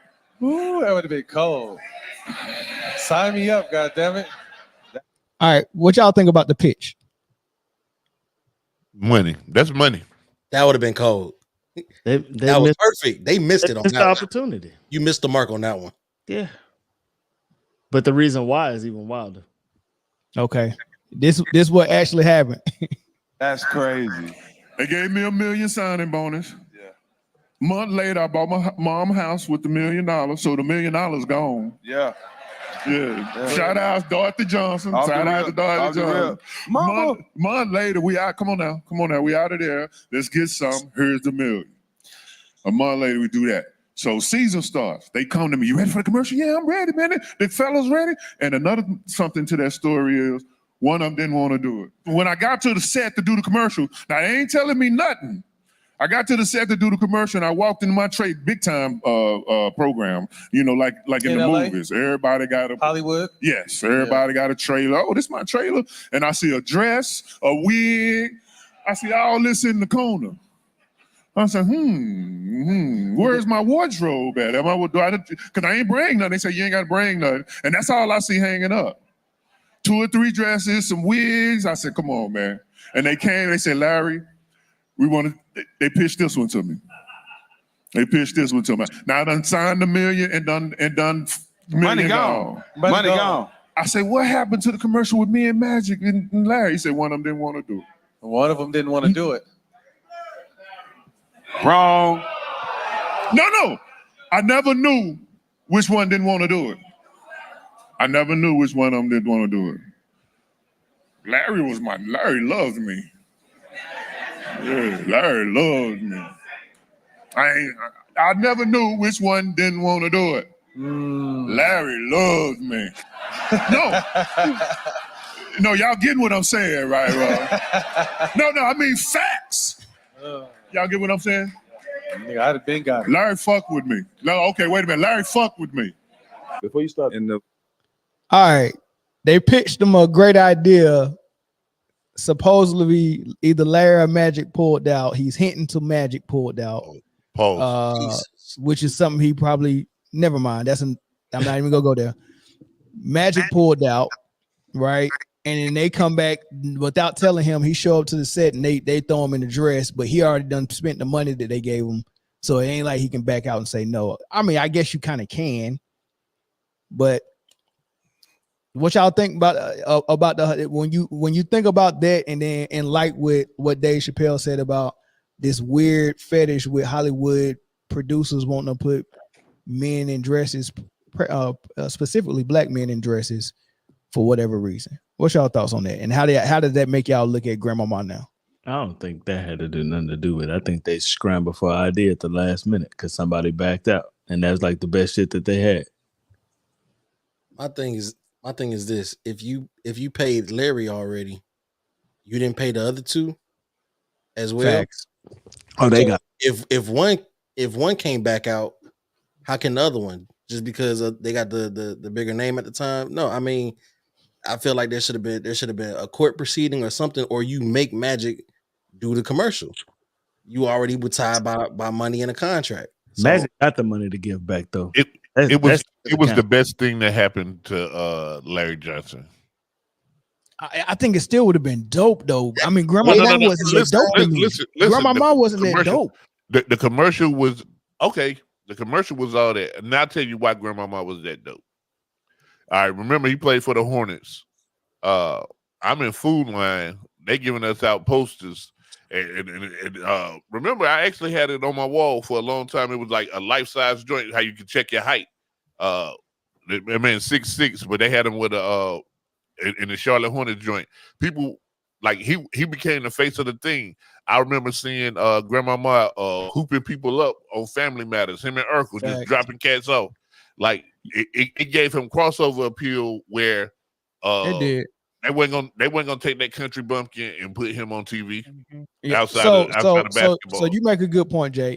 And the crazy thing about it, you said you had this post of Grandmama. I think you remember when we used to get our books, our textbooks in elementary, and they give us like that paper that you can wrap your cover with. Your book in, yep. I think they had a grandma because we from North Carolina, so they had a Grandmama joint cover for that too. For free. Yep, absolutely. In that interview later on, he said he made a mistake and turned down an episode of Martin. He was supposed to go on there with Martin's mom. Grandmama and Martin's mom was supposed to play against each other. So he turned that down though. But he said he got tired. He was tired of doing Grandmama at that point. But my point is this: you're right that he got a whole lot of reach with the Grandmama thing. And I think after that Larry Johnson commercial, which it was really good, I think it would have died after that. Like, where do you go from there? After the perfect player has been born, now what? So you're right. His career go die in Charlotte and then to go to New York. The hell? That's where you go from there. That's where it went.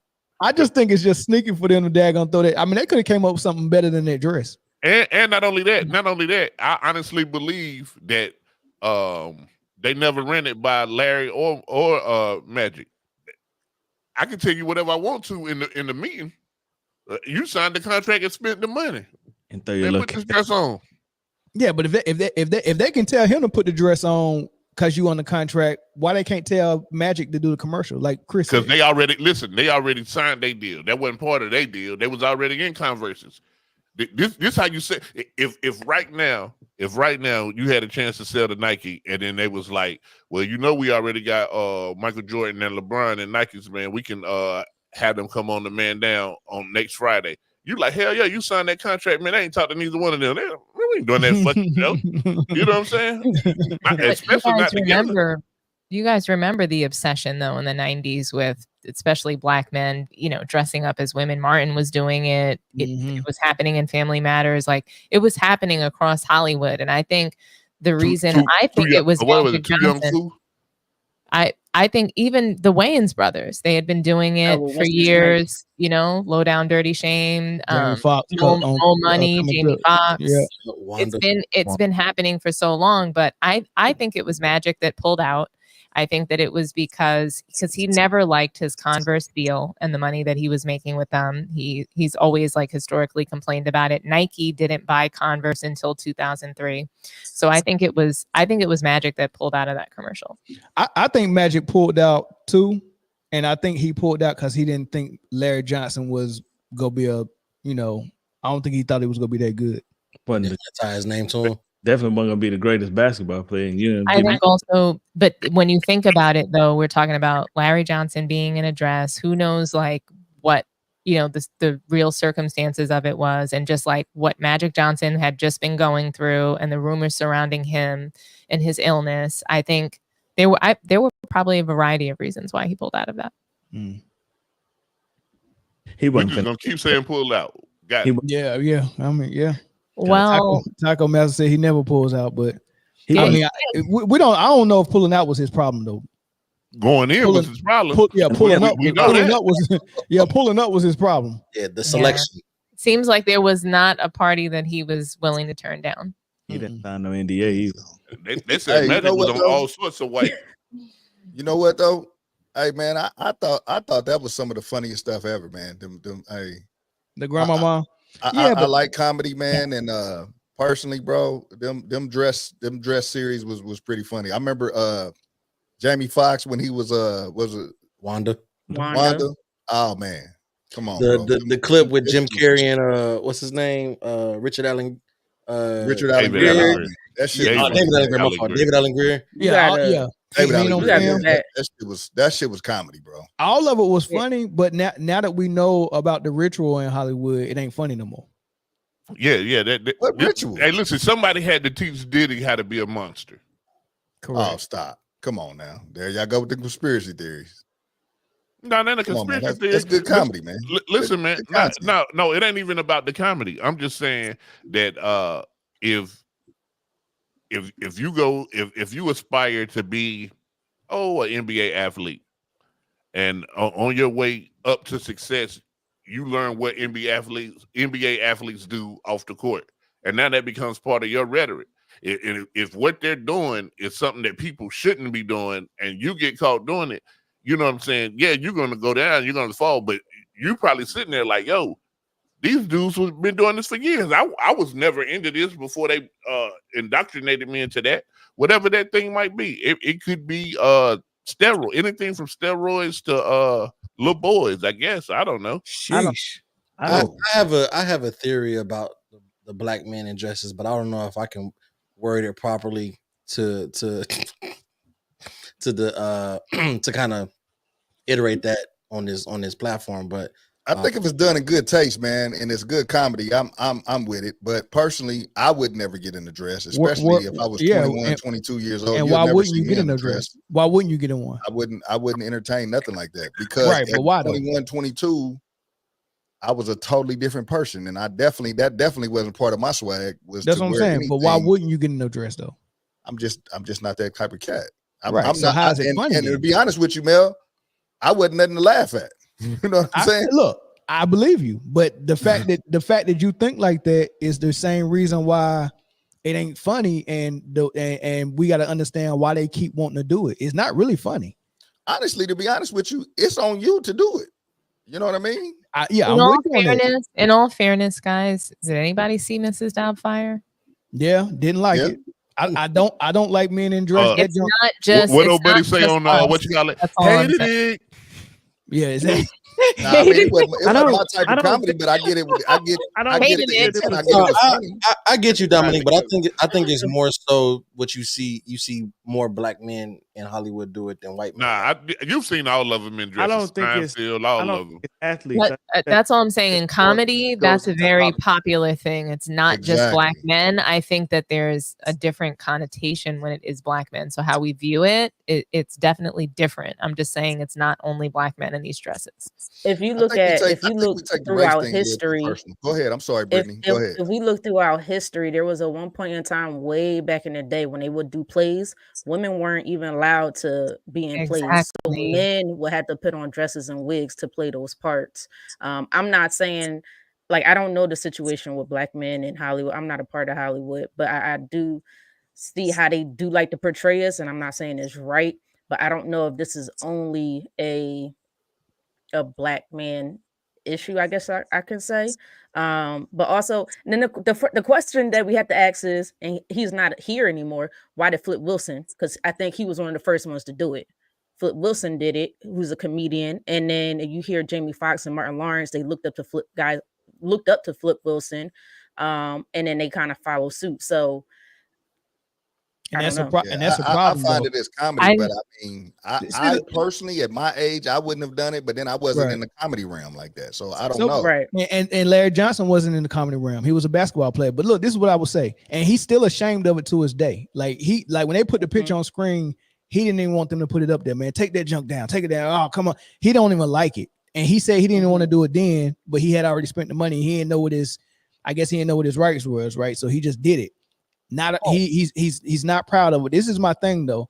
When people when you mention how Hollywood put men in dresses, you know, because I'm only repeating what Dave Chappelle and other comedians have said, look, man, it's a real thing that they want us to put us in dresses because it sends the images out to our people and it's a detriment to us. Now, I hate when we bring that up and then someone say, well, black men are not the only ones doing it. It's almost like if I say we have an issue in our community with black men going to prison, and then someone say, well, it's white people in prison too. That don't mean it's not an issue for us, and it don't mean that they're not really kind of targeting us for that.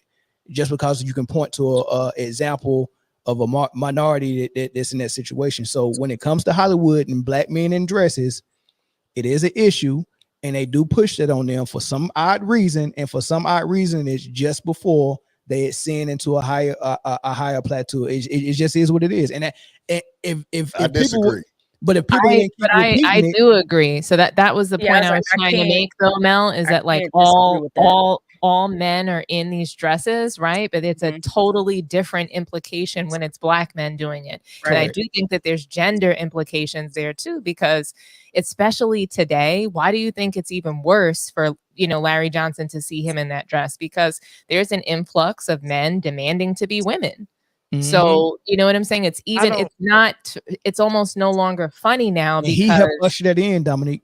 That's probably what he's feeling. He's probably feeling like I did that. Bro, I don't agree. Yeah, I don't agree. Racing to everything, bro. And the reason I don't agree with it is because you can't. I'm with it. Go ahead. You can only maybe name 2 or 3 athletes that have done it. That was supposed to be something funny. Hollywood, that's a totally different story. It's the same producers, though, Corey. Larry Johnson. It's the same producers that produce commercials. Nothing to do with Hollywood, though. He don't have nothing to do with it. It's the same producers, Corey. I understand what you're saying, but that don't have nothing to do with it. These dudes in Hollywood, that's a totally different story.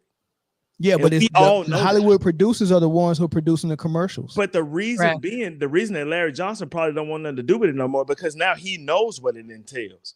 Athletes, that didn't have nothing to do with it. We're conditioned at this point to find these things funny. So I get it. Like, Eric, it's funny. Like I've laughed, like Big Mama's House, not just Jamie Foxx, but who else? Eddie Murphy for years has been doing this. So, it's not, we're conditioned at this point to find it funny and things like that. But there's definitely, there's a demasculating, of the black man specifically when we put him in a dress. And that's, I think, the imagery that a lot of these producers want to perpetuate. And I'm not saying that it happens over time, Dominique. It ain't, you know what I'm saying? Like now we cool with Wanda. And then it goes from there and there. And then next thing you know, then next thing you know, Chris is a regular watcher of whatever that show was when Uncle Clifford was getting bust down.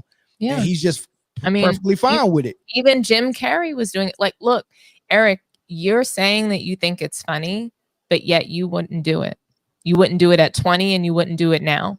So there, all I'm saying is and the reason is because, and I think you're not saying it, there's a subconscious bias, right? There's an implication when black men are in dresses.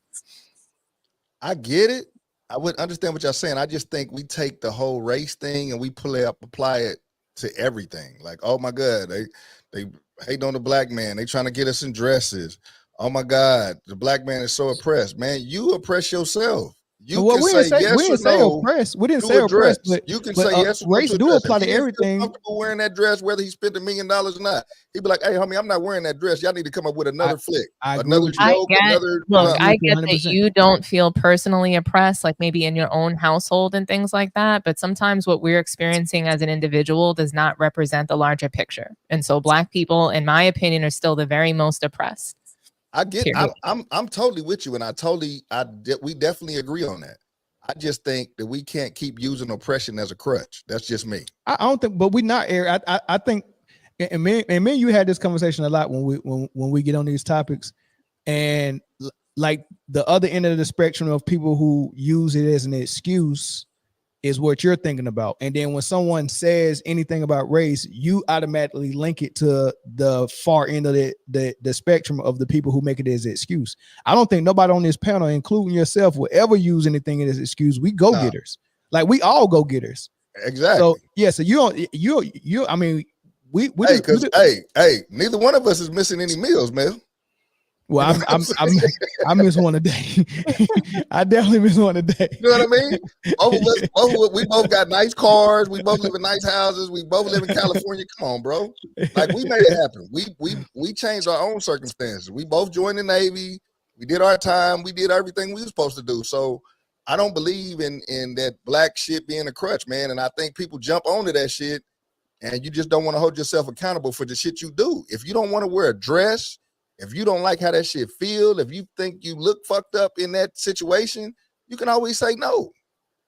Hey man, I already spent $1 million, so we're gonna have to figure out something else to do with this commercial, homie. That's what he should have did. But he was a rookie though, Eric. You know what I mean? So I'm just saying, if it was me, imagine hold on, who 21 in your house?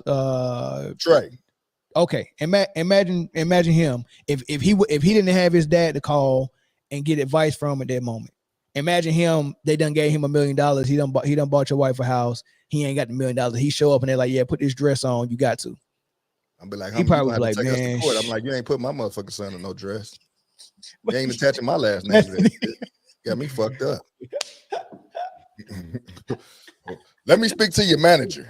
All right, man. Let's go ahead and move to the next topic. I was gonna open the phone line. I just want to say, like, I'm okay if black men want to wear a dress. Okay, I'm okay with it. I'm not okay. Well, if that was your boyfriend, you wouldn't be cool with it. That's right.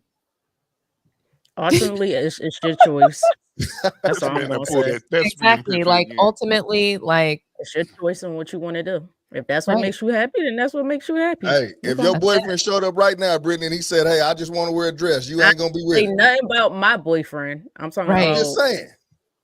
General public. If would you rather want your man in a dress or this outfit like, hey, right Britne, here? This is who I really am. A blue Robins vest, a leather jacket, and a flowered sweater with vanilla ice cream trimming on the bottom. God. And some mom jeans. Yeah, I'm not fucking with it. You ain't messing with it. All right, bet. Yeah, but leave Princess alone. All body types matter. No, of course, yeah. That was a good topic. Appreciate the comments, all the engagement on that topic, man. But we're gonna keep it pushing though. So you missed a good one. I see your power strip went out too. Nah, man, I live in the sticks. I live in the booms. All right, let's get into ESPN's top 100. You know they do this every year, and you know the purpose of them doing it is not so they can show how much basketball they know they do it, so they can get people to rage, just rage and click on this and talk about it, and it's working because we're talking about it. So I just go ahead and give you the list, right? They got Jokic at number 1. And they got Luka at number 2.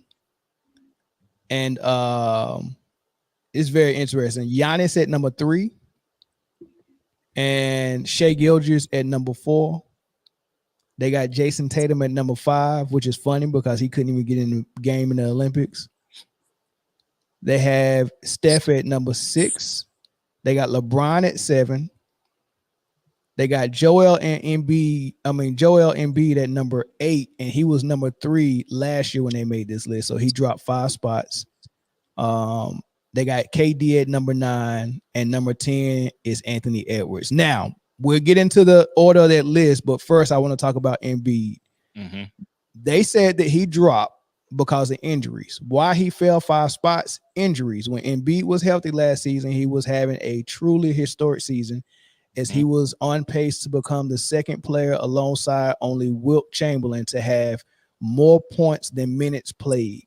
Then a knee injury derailed his season. As a result, the NBA reigning most valuable player wound up being ineligible to defend his crown, playing just 39 games. He came back in time to play against New York Knicks in the first round of the playoffs, but clearly was less than 100% due to the combination of his knee injuries and a case of Bell's palsy across Philadelphia's 6-game exit. Now, Gil's Arena was talking about this, and Brandon Jennings was the only one that was like, look, I get it. If you can't stay healthy, I can't rank you high. And this is how that conversation went. Like if you really if we're having an honest basketball conversation, like eyes don't lie. Your eyes don't lie to you. The man is the Why most did they do dominant that? player. They could have put him in like 4, 3. but Joel 8? Embiid. We would have still argued. Yeah, but 8. Joel Embiid is the most dominant player in the NBA. Period. Yeah. Period.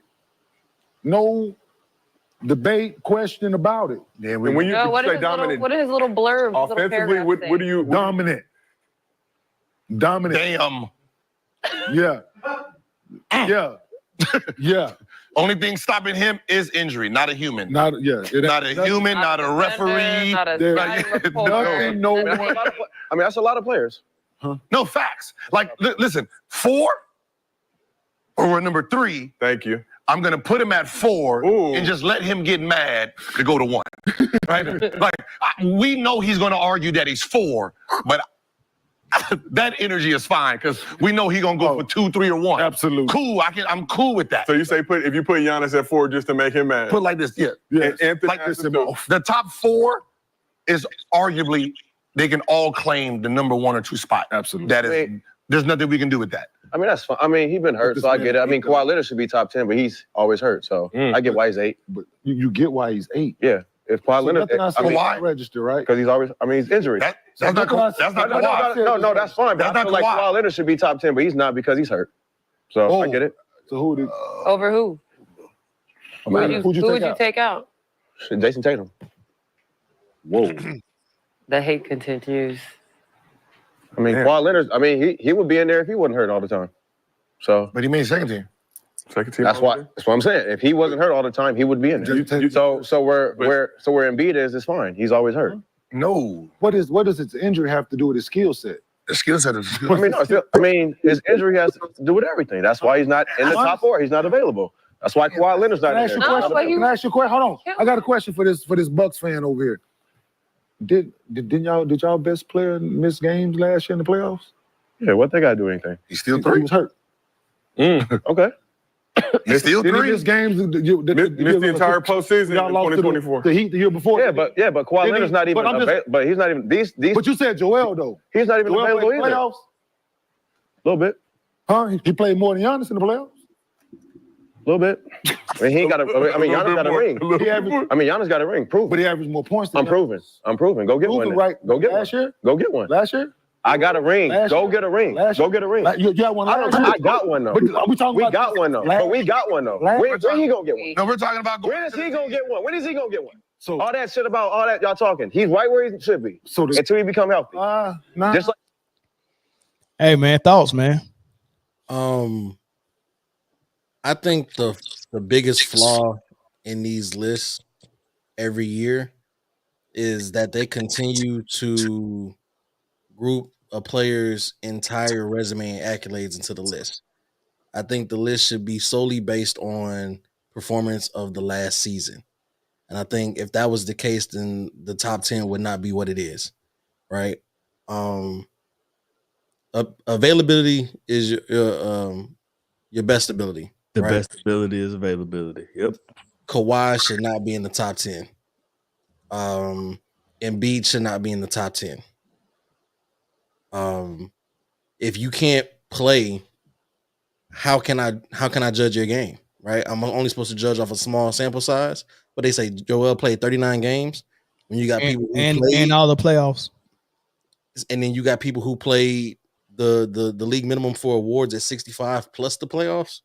So they mean Giannis can't be ranked top 10. Giannis can't be ranked top 10.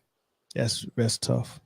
And I like I said, I think it goes to they group the entire resume. And if you're doing these 100 lists every year, it should be refreshed from what that player did the previous year. Yeah, if they active. Because you'll look stupid. You'll look stupid. What you mean? Let's say, I don't know, Jokic only plays 30 games this year. And you come out with a top 10 that says that man not a top 10 player. You'll lose all credibility, even if you say it's based off of last year's stuff. Like, I get it. I get what you're saying, and in theory, it makes sense, but those lists would be even more egregious. You know what I'm saying? I think when it comes to people like Joel, though, I think that while I don't think he should have dropped down to what was he, 7, 8? Number 8. I don't think it should have dropped that far, but the best ability is availability. I think that you kind of have to base it off last year. But yeah, I don't think he should have dropped that far. I get it. And I think that you should keep the same energy for everybody, though. If you're going to do it like that, then you need to, just like they said, Giannis didn't play. 100%. Right. Like you got to keep that same energy. If you're going to drop him 4 spots for not playing, then you got to drop him 4 spots for not playing. And they're not keeping it in the road. So you don't know what their criteria is. It's a criteria thing again. Like what I'm saying is it's a difference between a player who got hurt and a player who stays hurt. You get what I'm saying? Agreed. And you got to separate it. Embiid kind of stays hurt. Kawhi was like still in the top 20. We don't even know if he can hoop no more. We don't know that. So Jay, and you make a good point. So a player that got hurt and a player that stays hurt is different. And I think when people are making this list and punishing players for certain things, because they punish Kawhi, they punish Kyrie for missing games, not because he lost any skill in his basketball. They punish him because he got suspended 2 years in a row. Right? They punish him for that. And that's why he was ranked number 25 this year. He was ranked number 34 last year. The year before that, when he was in Brooklyn, he was ranked in the 60s and 70s. That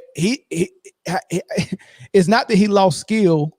They're punishing him through the media, through rankings and lists like this, for you not being available. That's number one. All right. Hold on. Go ahead.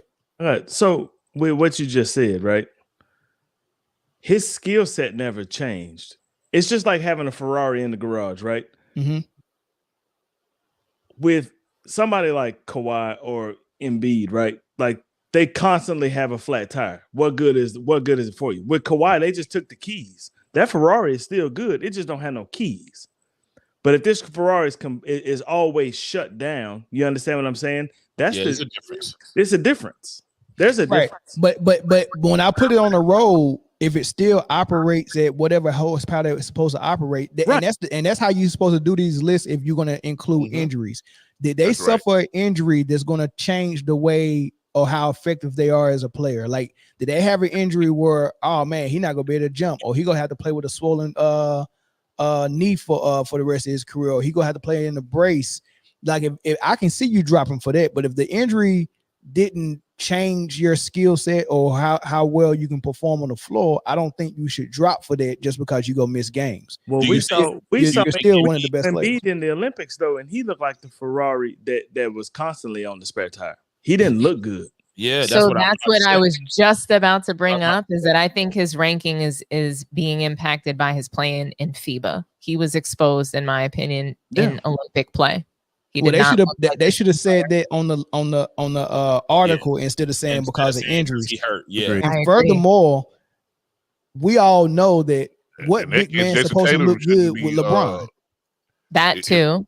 But him getting fat, there were other things. So yes, the style of play impacted his game, but honestly, I'm holding Embiid accountable for the getting fouled out, just like literally not being able to adjust to FIBA until basically the end of the Olympic series. So that was my issue with him. So Curry too, huh? Curry should be dropped too then, huh? Out of the top 10 because of his FIBA play? He didn't look good in FIBA until the silver and gold medal game. Tatum should be at least at best 12, right? Tatum should be 25 based on FIBA. That's 12. Because 11 people got more burned in them. But that's the thing though. Like with Tatum, he just got his keys taken away. Yeah, but we're just poking holes in how bad this list is on how they're trying to use their criteria. There's no criteria, no rhyme or reason. They're just throwing stuff out there and just making people talk about it. The objective of the objective of the list is though, right? It's just to make sure that LeBron is a top 10 player headed out of his career. He's ranked number 7. It's all the objective of this list is to say, oh, LeBron is number 7. He's above so and so and so and so and so and so. Above Anthony Edwards. Yeah, that's what the list is about. Look, nothing else. I don't even think they gave a damn. LeBron out of it. Hey, my biggest story though. Another week. Eric, that's the story. It's the story that he's in year 22 and he's above all these other players. Well, the story of this list is it's bad every year. This list is bad every year. It is. This list is who do I like the best. That's what this is. And then number 2, listen, maybe it's me. Who owns ESPN, Jay? Disney. ESPN. That's what we call it. Period. Listen, man. Listen. So people, listen. We got to quit acting like LeBron got all this power, man. This man. Listen, Disney is the parent company of ESPN. LeBron can't tell the man who bought Marvel what to do.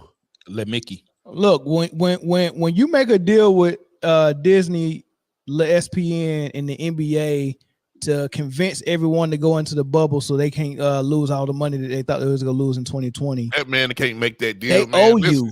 They owe you. The person who when you think of that mouse, the only thing black you think of with Disney is that mouse. It ain't LeBron at all. We gotta remember what we know, guys. No, Jay, how can you say that? ESPN is out there reporting that Bronny is a good basketball player. No, ESPN is doing it. So they're not reporting it. Really? Yes, they were. Doing it, yeah. Yes, they literally were. Listen, ESPN is what it is, man. It's the worldwide leader in sports. But which one is it? Does it LeBron not have any power, or does he? He ain't got the kind of power y'all act like he got. If he had that kind of power, number one, next thing closer to God, according to y'all. Number one, if he had that kind of power, his hairline would be intact. Number one, exactly. No, ESPN ain't put got the the magic man weave on. I mean, that hairline is not real. But it still ain't intact. That's what I'm saying. He can't even give you a good fake hairline. Number 2, if he had that kind of power, if he had that kind of power, Bronny would have been a max player, not a 55th player. Listen, there's only so much coming. he could do. That's coming soon, Jay. So much. That's coming soon, Jay. That's definitely coming soon. All I'm saying is going to get the max contract, and they're going to say it's because of his jersey sales. LeBron James does not have the type of power over this Disney entity as people try to say. He don't. He just don't. To the game, we got to reward him with a 4 he ain't got power over Disney. If he was at those Diddy parties, like they're reporting that he was at, then he has a lot of power. Lord have mercy. I don't think he was, but he's got a lot of power. Did y'all see the game last night when Bronny came in and got his stuff blocked to the backboard by KD, all ball, and they called a foul? And it was a foul. And it was not a foul at all. It was all ball, and they still didn't reverse it, and he missed both the free throws. I'm like, they trying to get his man points, and he went LeBron made him. LeBron made him do that too. But here's the thing, right? Here, 2 things can't be true when they polar opposite. So if LeBron controls this list, we all agree that he's a narcissist, right? No, I don't think he controlled the list. No, I'm saying we all agree that he's a narcissist. If this was LeBron driven, that man would not be 7. That man would be uno. They put him as high as they could get him without looking retarded. You can't put him one. You can put him over Steph. They put him as high as they can get him. You can put him 7 over. Is you the can put him highest over. they can get him. Dude. First of all, the list started off with 3 bad entries back to back to back. 1, 2, and 3 is all trash. They don't play no defense. You know what? I got another clip for y'all, and then I'm gonna get into these super chats.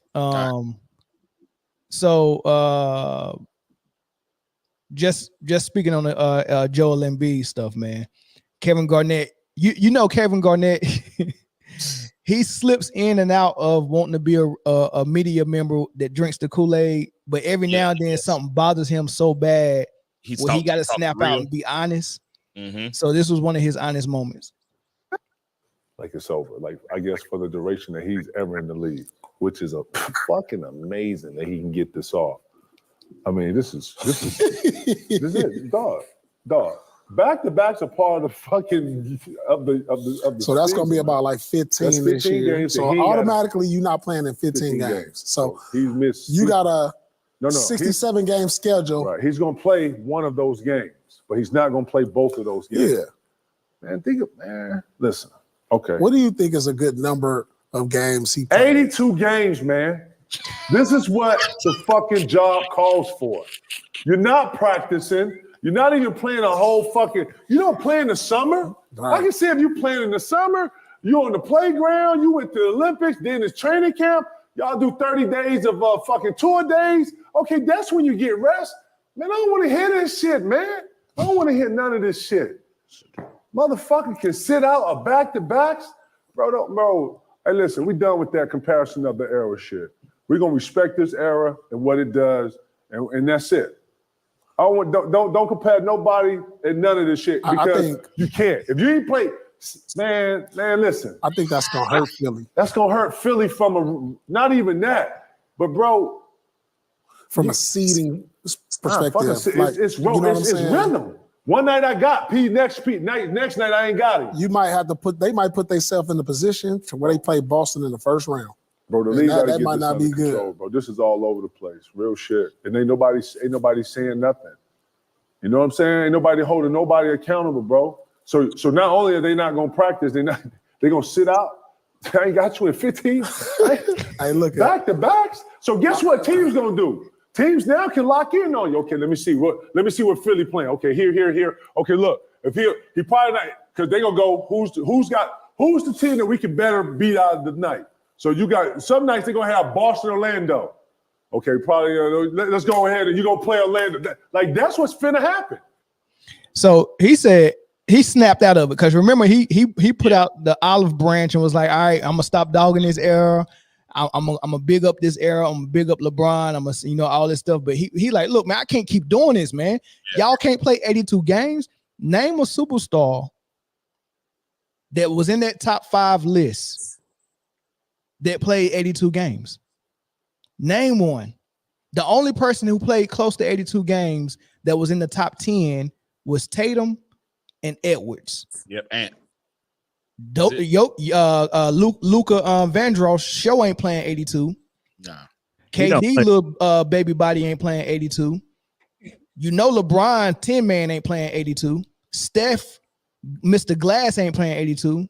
Embiid, AD, none of them. The ones they want to spit on the most, Jason Tatum, is the one who's playing the games and who won the chip and who's playing both ends of the floor and who's playing without the ball. But that's the one they want to spit on. And KG is like, this junk is crazy, man. Don't compare the eras no more. This is the weakest era of basketball that we've ever seen. The weakest. The GOAT cannot come out of this era. The best of anything can't come out of this era. Steph ain't even the best shooter. Ray Allen is. The best cannot come out of this era. This is trash. You can't play 82 games. Steph would shoot 5% less if he played all 82 like Ray Allen did. And that's a fact. And I mean, we know what he does in the fourth quarter. He's not a fourth quarter player historically.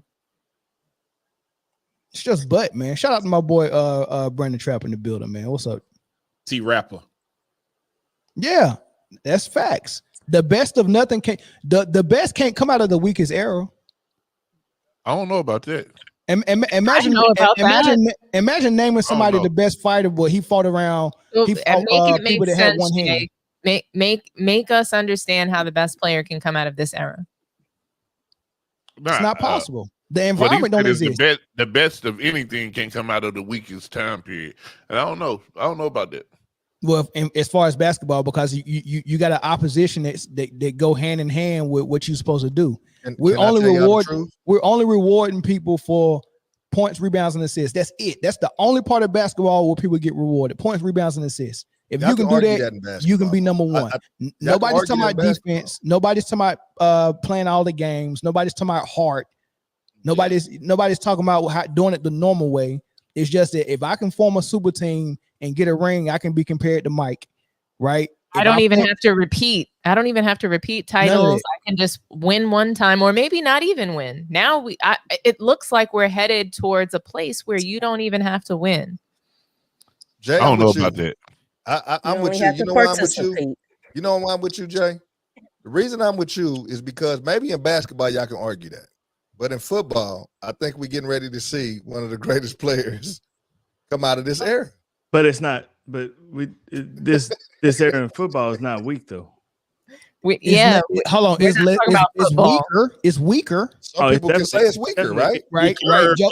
You think who you think was more afraid to get their legs taken out of them, thrown in the pocket, or getting their head taken off? Joe Montana or Pat Mahomes? Oh, no question. Exactly. No Well, right. You know what? I'm with you. I'm actually, yeah, I agree, because Eric, I don't think that today's football players are better than yesteryear. Why It's not possible. I have Joe Montana ranked as the greatest quarterback of all time. I have LT ranked as the best football player, period, of all time. I don't have Tom Brady ranked number one like most people do. I'm not mad at either one of those. Most people would disagree with you and tell you that Tom Brady's the greatest player of all time. I know that's an unpopular opinion, but that's, I love Eli Manning. I don't know. I think that there's guys. I get it. You might as well like the book. You had me right. Yeah. That was a good one. Hey, y'all, we got one call on the line from Tennessee. You got 30 seconds because we trying to make our time. We over our time right now. You got 30 seconds. Like Dan Marino. Yeah. What's going on, everybody? Yeah. First of all, Mel, you tripping? Ray Allen better than Steph Curry? Cut that out. I ain't say Ray Allen was better than Steph Curry. I said he's a better shooter. He's a better shooter. Hold on. Let me say this. There are greater shooters that are better than Steph Curry. Mark Price is either as good or better than Steph Curry as a shooter. Craig Hodges is I only got 30 seconds. Hold on. Craig Hodges is a greater shooter than Steph Curry. There's a lot of shooters that's better than Steph Curry, but they're not as good as Steph Curry as players, so you didn't see them shoot that much. And plus, they played in the era where they didn't jack up 15 threes a game. So, yeah, if Mark Price came down and played the way Steph Curry plays now, you would have seen what he could do. He was one of the first 50, 40, 90s. I can't give you that one, man. But I just want to say, man, shout out to Kawhi Leonard. I think, my boy Kawhi just got hurt, man. He probably done for his career. And I think, I just want to say, man, I love Kawhi Leonard. I think he's probably one of the great players. When healthy, I think he's better than everybody on this list. Like, I think he'd be number one. Kawhi Leonard. Yeah. How much you love him? Better than LeBron. You'll let him. He definitely one of my favorite players. He's definitely one of my favorite players of this era. He got that ring in Toronto. I think that one was real legit for him. But yeah, I just wanted to shout out Kawhi Leonard, man. I mean, he's probably about to retire. He probably should, but I think a healthy Kawhi Leonard, I just wanted to say that, man, give him his flowers. I think a healthy Kawhi Leonard better than everybody on this list. But I love the show, man. Y'all doing a good job. I know it's a lot of hard work. I appreciate y'all. I listen every night that I can. Man, I appreciate y'all. Have a good night. Hey, thanks, man. Thanks, Tennessee. Thanks. Nobody likes my Steph take. They think Steph is just the greatest shooters because listen, man, I'm telling you. I don't know. They so probably... here's the thing about that take. It ain't wrong, but it ain't popular. It ain't. Yeah, you're right. It ain't popular. Sometimes, most of the time, the truth ain't gonna be. I mean, like, people don't even know who probably Mark Price was. Like, at the end of the day, like, they don't. Circumstances definitely, styles make fights. So if this league is catered to 3-pointers and dunks, then naturally, by selection, people are going to make more shots when it comes to shooting. So I get what you're saying. Like, Mark Price was he's a Georgia Tech alum. So, he was a shooter. They're not gonna like that opinion or Ray Allen or anybody better than Steph because he is considered the best by everybody because he got the most. But it's designed for him to have the most. This gameplay is designed for him to have the most shots. Correct. It's like if I ask you who the finest girl in America is, somebody's probably go name Miss America. But it's some girls that didn't even join the competition that look better than her. The fact of the matter in the competition that look better than her. Whenever you're comparing eras and players from different eras, the question that you have to ask yourself that no one ever asks themselves is what were they asked to do? You know what I'm saying? You never seen David Robinson full complement of skills because he wasn't asked to do that. You know what I mean? Yeah. So what were they asked to do? We can see it now. We can see we can see we can see it. We can see that. That look like Giannis out there. David Robinson handles. Exactly. Look at him. Come here and finish it. He better That than was Giannis. left hand too. That was a easy left hand lay. Yeah, That's the second best. that was a Euro step. That was a Euro step. That's the second Look, coast best to coast. left-handed player I ever seen with my Coast own to coast, eyes. faster than Giannis. Coast to coast. Look at that. Yo, listen, David Robinson doing a Euro step in non-HD is amazing. Pure athlete. Yeah, David Robinson better than Giannis. I'm starting it right now. Yeah, let's do it. David Right. Robinson better than a lot of niggas for real. Yeah, facts. All right, caller from who I got on the line? Caller from Pennsylvania. Go ahead. Man, 33 Sugi again. I was just so enthralled with y'all conversation. I had to call in again. Just to piggyback off of what y'all were saying before, the best ability is availability. But if we playing the eye test and we talking about skill set, you know what I mean? Like LeBron should be lower. I don't think it's lost on any of y'all that the top two players just happen to be white Europeans. Well, hold on. Let me pause you right there. Uh-oh. And everyone keeps saying the best availability is availability. Oh, the best ability. No one said that. Yeah. Hold on. My bad. Nobody ever said The that. best ability is availability. Well, but hold on. 33. Chris Yeah, Chris said that. But 33, let me ask you this, and I'm gonna ask you this as well, Chris. What's the worst ability? Not being there. Lack of accountability? No, the worst ability is liability on defense. And that's what Luka and Jokic is. You can't ignore the defensive end of the ball. So when Embiid is on the floor, he's a lockdown defender, a rim protector. He locking his man down and all of that. So he's giving you both ends of the floor, right? Like double dragon. But with Luka, even when he's on the floor, he's a liability.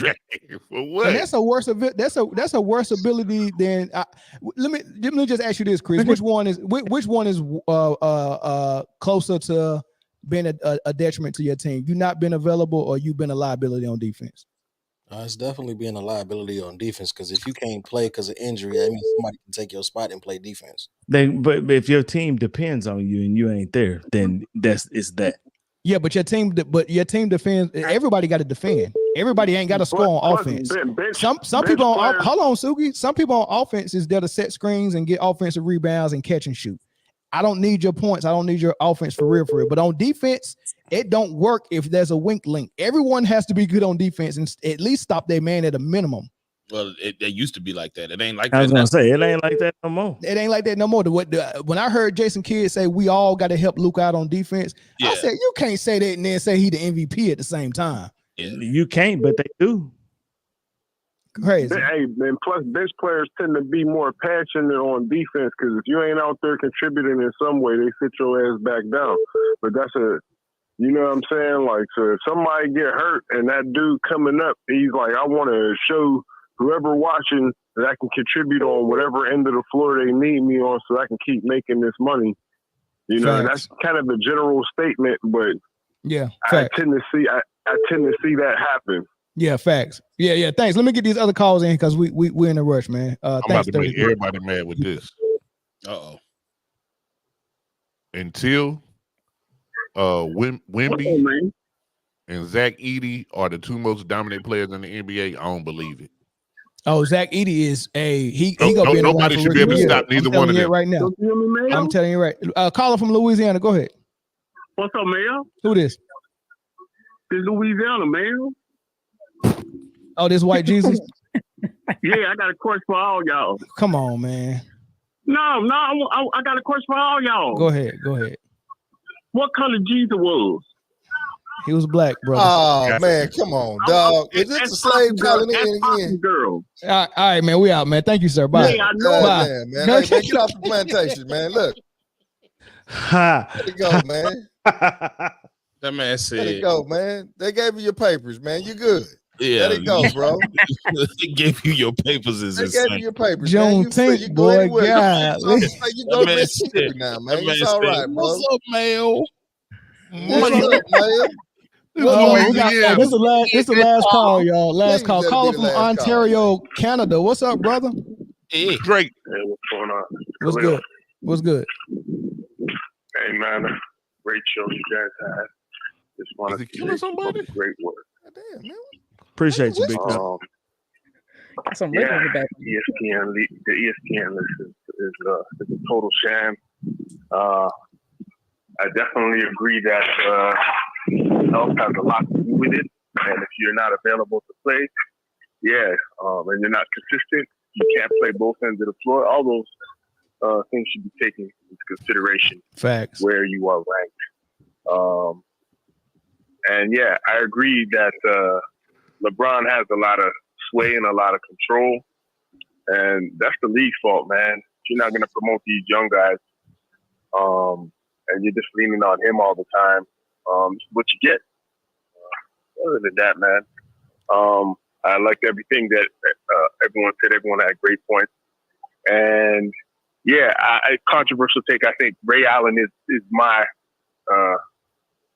favorite shooter of all time. Yeah, it's a lot of them out there. Dale Ellis, Dale Curry, and people don't. I can't remember one day somebody was. I think it was Steve Jackson said something stupid and said Ray Allen wasn't athletic, and I'm like, what? Sheesh. No, you didn't watch early Ray Allen Bucks. What are you talking about? This guy. You look at his highlight package. He was throwing down on people even when he got to Seattle. Facts. He's still very athletic. They ain't call him Jesus Shuttleworth for nothing. Facts. Hey, man, trust me. Yeah. All right, man. All right, brother. I'm gonna let you guys go. Yep.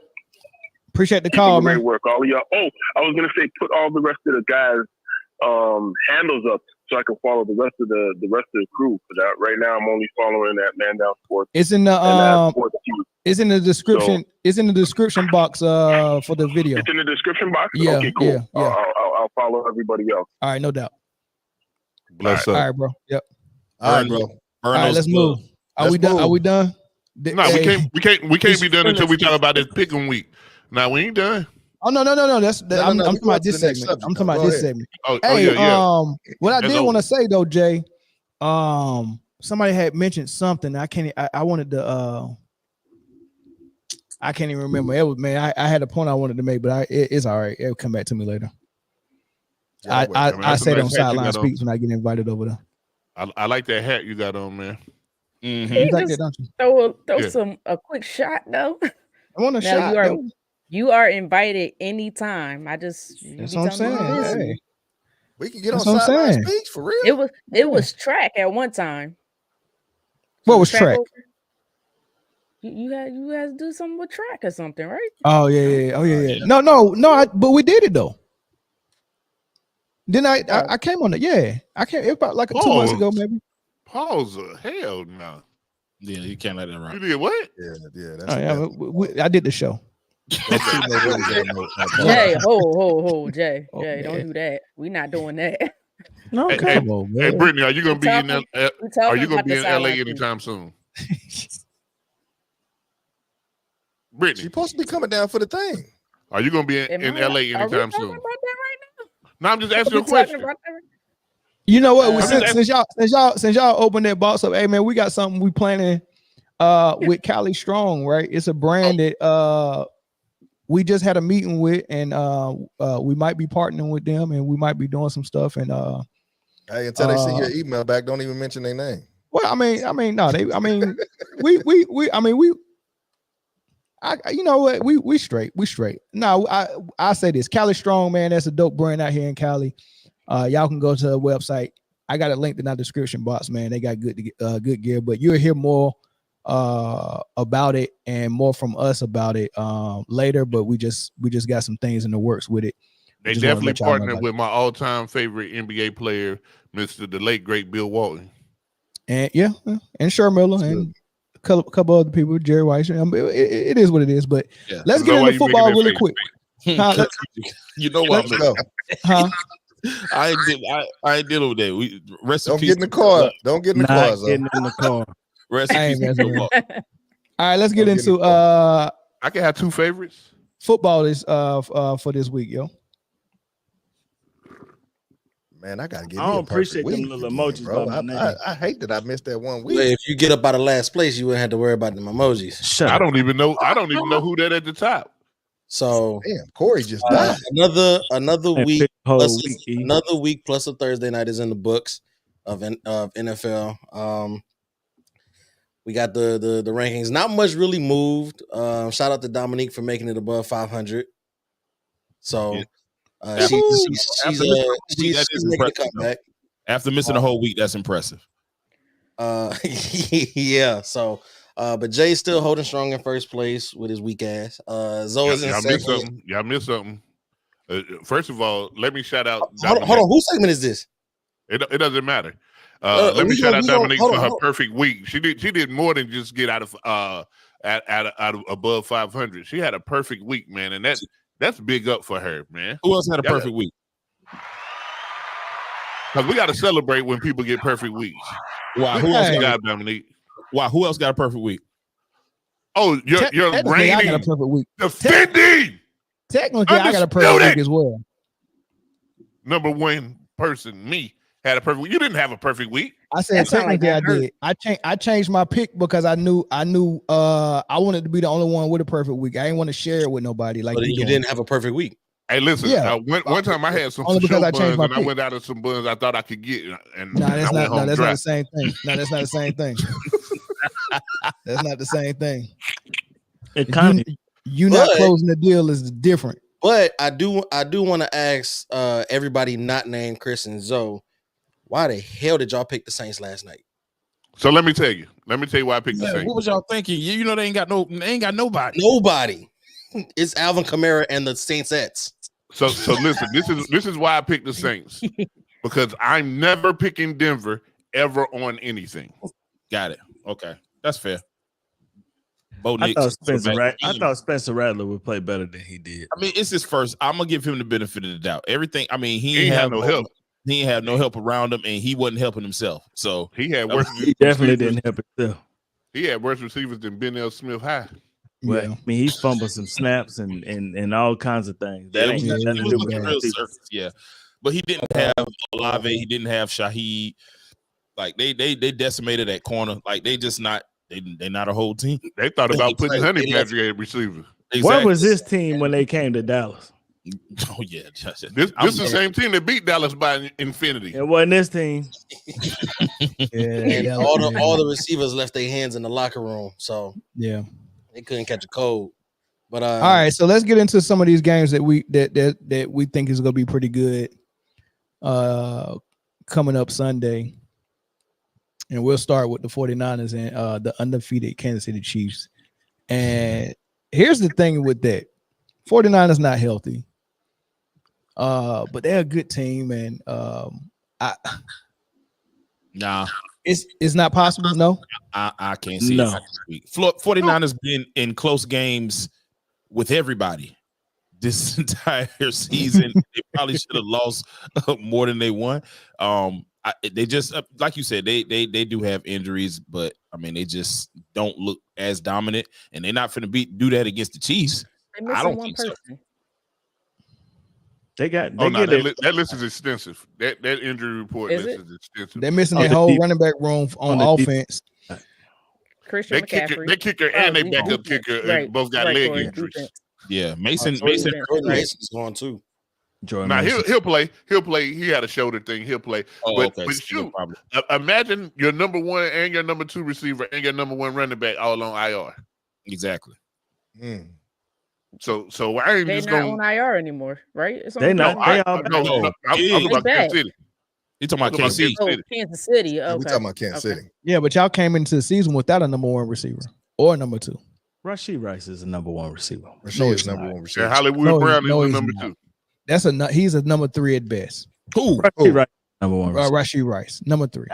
He was leading the league in receiving. You ain't gonna keep me on this segment longer than we need to be on this. He's a number three.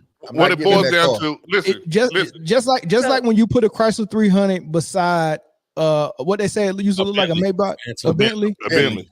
All right, if you put Rashee Rice beside a real number one receiver, he's not going to look like a number one receiver. Put Rashee Rice on a team with Devontae Adams in his prime. Who's the number one? We're talking about Devontae Adams. Put Rashee Rice beside Mike Evans. Who's the number one? Put Rashee Rice beside Stephon Diggs. Who's the number one? Rashee Rice.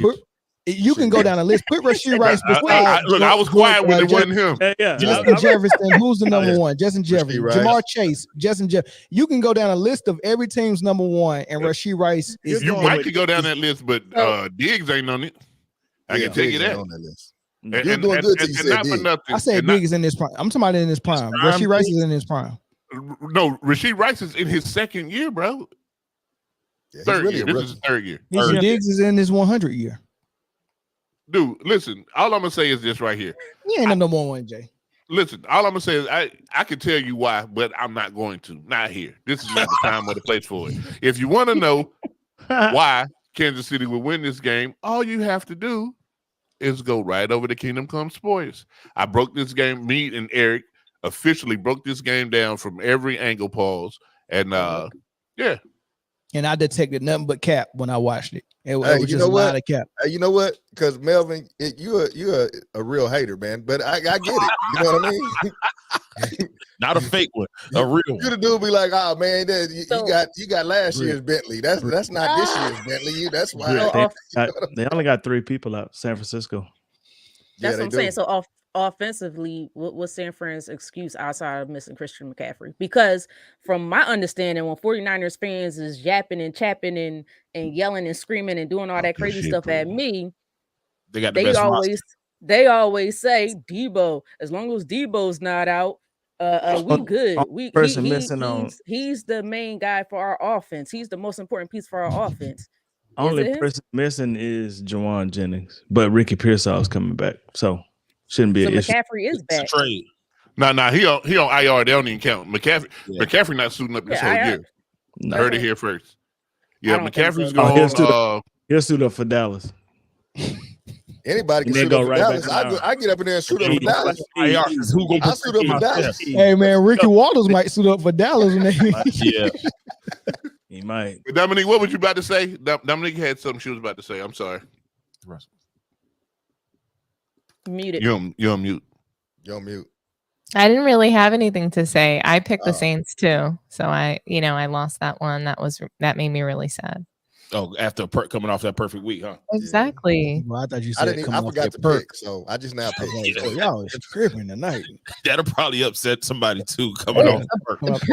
Perks are that's like an upper, right? I don't know. That's not my thing. I moved to California. I'm That's not what they say, Frank. Brittany, what other games we got to look forward to this weekend? So I'm assuming we all choosing. We just gonna skip over Kansas City. I mean, we can. You said you didn't want to spend more time on this topic. You already know who's gonna win. 49ers, and I'm excited for that game because it's going to be lit here in the Bay Area. But I think KC will win. I picked them to win. Yeah, I'm picking KC.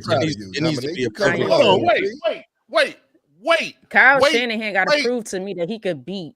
He can't. Wait, no. Time out. Mel definitely picked him. Nah, not all that shit you was just talking. Yeah, he definitely. I wasn't talking about nothing about them not winning. I just said y'all didn't have no number one receiver. You trying to make it seem like y'all 5-0 without a number one. Y'all ain't had a number one since Tyreek Hill left. Man, Scott Moore's there. That's not a number one receiver. You know what? My bad. That's me. That's my bad. Yeah, that definitely was your bad. That didn't help the argument, Jay. You know what y'all got? Y'all got one of them single moms that say I'm the mama and the daddy. You don't have a daddy. Oh, you got a mama and that's it. You don't have no dad in the house. Oh wow! Just because you occupy that role. Oh wow! That went down another road. What I'm saying, just because you in the number one role don't mean you're a number one receiver.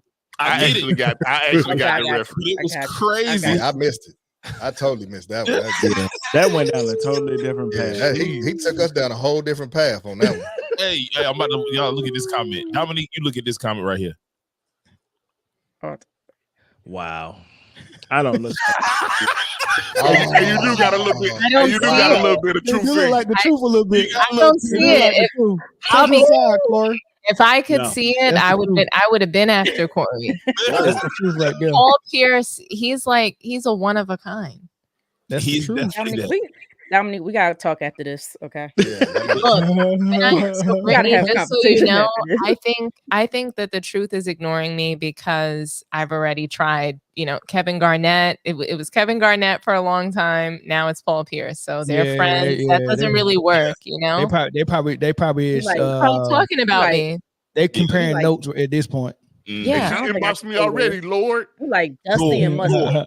When I found out Kevin Garnett got divorced, I was like, oh my gosh, I'm moving to California. And then I couldn't find him. And now Paul Pierce started showing up on Undisputed. And I'm like, oh snap. I just noticed him differently. Hey, when you see this latest episode, hey man, he done trimmed down. That Ozempic is he on it, man. He's looking, he pulled a mace. That's what you're saying? Yeah, he got the Ozempic. He slimmed down. Mace on that Ozempic, on that O2. Let me see. Yeah. Nah, Mace in the gym, man. What's the next game? Mace ain't on the shot, yo. Yeah, Mace lost his weight by diet and exercise. What's the All right. So Kello, you're crazy. This is another thing that was in the news. You got Devontae Adams actually, got traded. We kind of assumed that he was going to the Jets. I think that was on his wish list, but you never know if that's true or not. But he's with the Jets. Russell Wilson getting a start for the first time this season. They benching Justin Fields. We'll get into what we think, if that was the right thing for Pittsburgh or not. But I want to ask y'all this question: who gonna make more of an impact in this game because they play each other? Who gonna make more of an impact being newcomers to the lineup, Adams or Russell Wilson? Sierra. The answer can never be Russell Wilson. She got a BBL now, right? Does she? Yeah, she got a BBL. Nah, man, that's called 4 kids. No. Okay, so what was the score last week with Pittsburgh? Didn't they blow somebody up? 33 to something. They beat Vegas. Like 33 to 14. Bro. It was convincing. It don't matter. It don't matter because your quarterback played probably the best game he's played all season, and then you're gonna bench him. Yep. Like, what sense does that make? Because he was always the number 2. Mike Tomlin told y'all at the beginning of the year, hey, Russ healthy, we going with Russ. Now Russ healthy, we going with Russ. Exactly. Russ will play one half of this football game. Nah. He gonna play both. He gonna Bronco Russ country. gonna Let's ride. He gonna play the whole game. The worst case scenario is they bring Fields in for some of them plays where his design runs. You know what I'm saying? They're gonna use Field like Miami used to use Marcus Vick. Yeah. Because what if I'm Mike Tomlin, what I'm doing right now is I'm making the Jets prepare just for Russell Wilson, and they ain't even practicing no read options or no design runs because they think it's just gonna be Russ, and he's not mobile no more, right? What happens is you start Russ, see what he can do, and then late in that first quarter or that second quarter, here comes Justin Fields all of a sudden for a couple of plays, design runs that you ain't ready for. I'm gonna give you this, Mel. You pulled a rabbit out of a hat with that one, right? But what make you think somebody getting paid ain't doing the same thing? Yeah, good point. Hey man, it's been a pleasure hanging out with you guys tonight. I love y'all. Ladies, I'm proud of you, bro. You know what I mean? I gotta go. Hey, go do your thing, E. Have fun. Wish y'all the best. For sure. Shout out. Go check out Sports T. Go check out Sideline Speaks. Cowboy Spit. What is it? Motor City Roar. And Zoe social media. Check out Kingdom Come. And whatever Zoe is doing, find whatever that is out, and then go support that too. His X account. Go follow his X account. Yeah, please do that.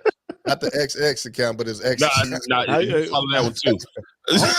I'm out, man. God bless y'all. Peace, E. All right, E. I think if you're Mike Tomlin, you're smarter than the move that you're making right now.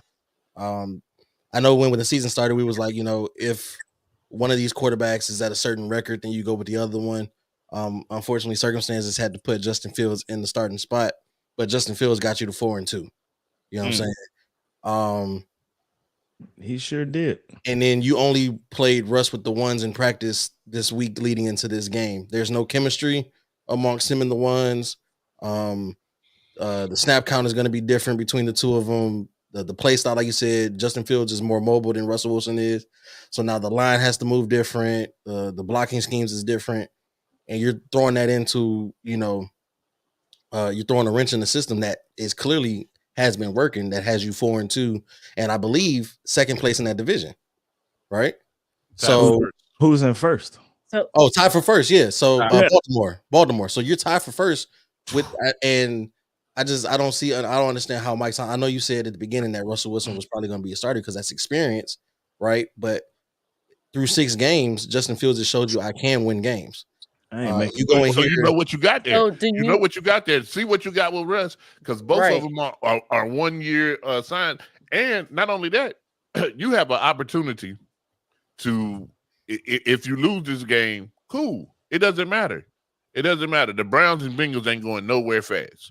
You'll be fine. You're still in prime position for a wild card, and you got Baltimore twice. You got Baltimore twice, so if you take care of your business, you'll still win your division. So this game really is it literally is an extension of the preseason for Russell Wilson. They have nothing to lose. Pittsburgh has nothing to lose with throwing Russ out there this game. But this is not a game you switch. And not only that, like, no disrespect to nobody or your team, he could have waited a week because next week they got the Giants. He could have put Russ out there against New York. I would have played against the Giants. I wouldn't have played him this week. Do y'all think Justin Fields is doing enough to where some of these schools, like some of these teams, like you got Baltimore, you're gonna have teams that you get ready. That's like Justin Fields, right? Yeah. Do you think he's doing enough to get over these more offensive power teams later down the line? Britt, what's his record right now? 4-2. I know what his record is. There you go. Yeah, but I'm gonna be real. But we're questioning Mike Tomlin. Like, Mike Tomlin is a good coach, right? I'm gonna be real honest with you. Off what he has. I don't have a problem with Mike Tomlin, what he's doing and what he did. However, if I'm the Browns front office, I'm calling Mike Tomlin like, man, look, just give me Justin Fields right now. Give him to me right now. That wouldn't hurt me. We could do a trade in the locker room. It's just interesting to me that we're talking about Mike Tomlin, right? So if he's if he's so willing to put Russ out there on the field, that's telling me that maybe he's seeing the writing on the wall with Justin Fields. Maybe you're capped out. You're not. I'm just saying, we're talking about a good coach. This is not Nick Sirianni that we're talking about. We're talking about a good, intelligent coach, right? Do we all agree on that or not? Absolutely. No, I think Tomlin well respected. Listen, good coaches make bad decisions all the time. I'm not disagreeing. But I don't even think it's a Mike Tomlin decision all the way. I think that, and one might want to go back and study what that trade that they did for Justin Fields, because it was a trade. If he reached certain parameters, does that mean that pick was it a conditional pick or whatever? So you don't want him to cap all the way out. You get what I'm saying? It makes sense.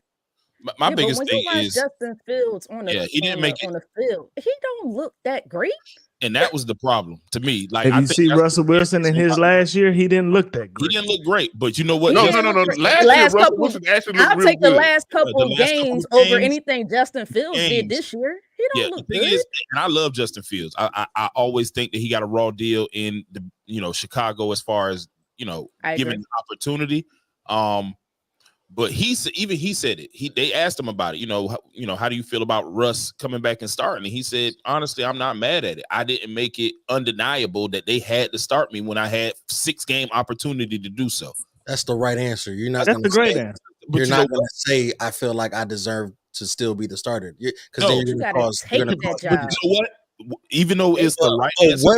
The correct answer. He did not look amazing. Yes, they are 4-2, but a lot of that 4-2 was against, the first game that they won was against the Falcons, who didn't know what they were doing the game 1 of the season. Kirk Cousins was taking snaps out of the pistol. Like, he wasn't even doing flags and stuff. Through 6 games, Justin Fields got you the 3rd best case scenario out of 6 games. You know what I'm saying? And you got to think, like, has Pittsburgh been entirely healthy for him to have a full arsenal to do anything with anyway? Well, this is what it boiled down to, in my opinion. It's not the results because they 4-2. You can. I mean, you're not turning the ball over. We didn't lose because of you. Mm-hmm. You know, you actually helped us win some games with your legs and sometimes with your arm, right? Mm-hmm. So it's not the results. This is what Mike Tomlin is trying to do. He's probably getting complaints from that receiver room. George I just looked it up. George Pickens is their number one receiver. He's been targeted 44 times. He only caught 26 of them. That's not because he don't have hands. No, not that's because them balls are selling sometime, and he's getting frustrated. Mm-hmm. After George Pickens, I think that's good for like number 24th in the league. Mm-hmm. Oh no, maybe 20th, right? In the top 50, there's not another Pittsburgh receiver. It's tight ends, it's number 2 receivers, number 3 receivers, all in the top 50. It's some teams that got three receivers in there. Good point. It's just one guy in the top 50, and he can't even catch half of his balls that's thrown to him. Now They're frustrated for Pittsburgh. Huh? Go to rushing yards for Pittsburgh. Oh, he's a leading rusher too. So now you're gonna be stuck with Najee Harris. Najee hadn't looked bad this year, but Warren is healthy again now too, though. Warren, is he healthy? That helps. That helps tremendously. Because I if you guess just for stuck me- with Najee Harris, nah. I guess for me, like you had 6 weeks to Mhm. literally take the job, Take and the he did not position. take it. He ain't You- take you it. He didn't played take well it. enough to win. The coaches He is didn't got take you. it. I understand what you're saying, Yeah. but at the end And of we're the not day, going to neglect the defense. the end It of was the one day, they game in there, the 4-2. defense was scoring more points. at the end of One the of day, those they games was 4-2. defense. And you definitely don't take a quarterback out after you done won 30-something to 14. Yeah, but Hey, if you, look, if you at can't some throw the point ball you got to play downfield, football. Yeah, but at some point the coach got to say, look, man, play freaking football and stop being a prima donna and asking for the ball. We're winning, right? Trent Dilfer got the Baltimore Ravens to the Super Bowl and they won it. And then they was like, well, let's see if we can find a better quarterback than Trent Dilfer. And they never went back to the Super Bowl with that squad again. Right? You know, it took some years. Flacco went and Yeah, won when it. Flacco came, that was a different squad though. But you know, but my point is this: if it's working, work it. Don't change it up because you're trying to get something better. Like you look, my boy Bird uncle told me a long time ago, you never leave for show pussy for more pussy because you might end up with no pussy. I mean, that's the song. If it's right there and it's working, and I mean that's what it is. I'm sorry, but let me ask y'all this: It's just infected. Does Russell Wilson have the same window that Justin? Do you give him a 6-game window, or does 6 games put you too Not far? if we 0-6, hell, not if we 0-2, hell no. What's the least? He got 2 games max. If got they a lose to the 2-game Jets, window. if they lose to the Jets and he struggles against the Giants, his ass going to the pine. Gotta go. I mean, but I don't know. But they won a game where they did not score a touchdown. They kicked 6. It was against the Falcons. They kicked 6 field goals. There's more to be desired on offense. Granted, I don't know if as a coach, if I was the coach, I don't know if I would take Justin Fields out because 4-2 is damn good and more than we expected to be at this tied point. for first in your You know what I'm division. saying? You know, tied for first in the division. But at the same time, you know, Because it's not guaranteed that Baltimore beats Tampa Bay this week. It's not there guaranteed. Right, No, it's that not. is not a guarantee. That's But not let me a ask you guarantee. this: Tampa what Bay's other the first team. place team is taking out their quarterback? None. Just saying. None. But to me, that tells you so much. What does it right tell you? there? That tells me, does Mike Tomlin really believe in Justin Fields? That tells yes, me they Mike got Tomlin 4-2. might have made a bad decision. Do you think so? Maybe he They made a did, bad but maybe decision? he didn't. We're gonna find out. I think We're about to find out. I mean, clearly what we do know is that Russ ain't the quarterback of the future. That's what we do know. No. He's not the quarterback of the future. Like he's there now. He's going to be starting this week. But why you going to do that? Why you going to do that? Like you didn't have to do that. I mean, dang. Is this Jets game weighed a little bit different? Is it buffered because this is Russell's first game of the season? Like, do you have a buffer for this game and then you really start counting the tallies next week, or do you just count this one and they're gonna lose? Yeah, they're gonna lose this game, and they might not though, Jay. I mean, when Andy Dalton came in for Carolina, it was like it was like a jolt of energy for everybody, and it worked for one game, and then the carrots turned into a pumpkin real quick. Yeah, but you also didn't. When Andy Dalton came in, they also played the same Raiders. They just got smacked by them last week. Like they don't count. And dude, although Devontae Adams was there when that happened, but Aaron Rodgers wasn't.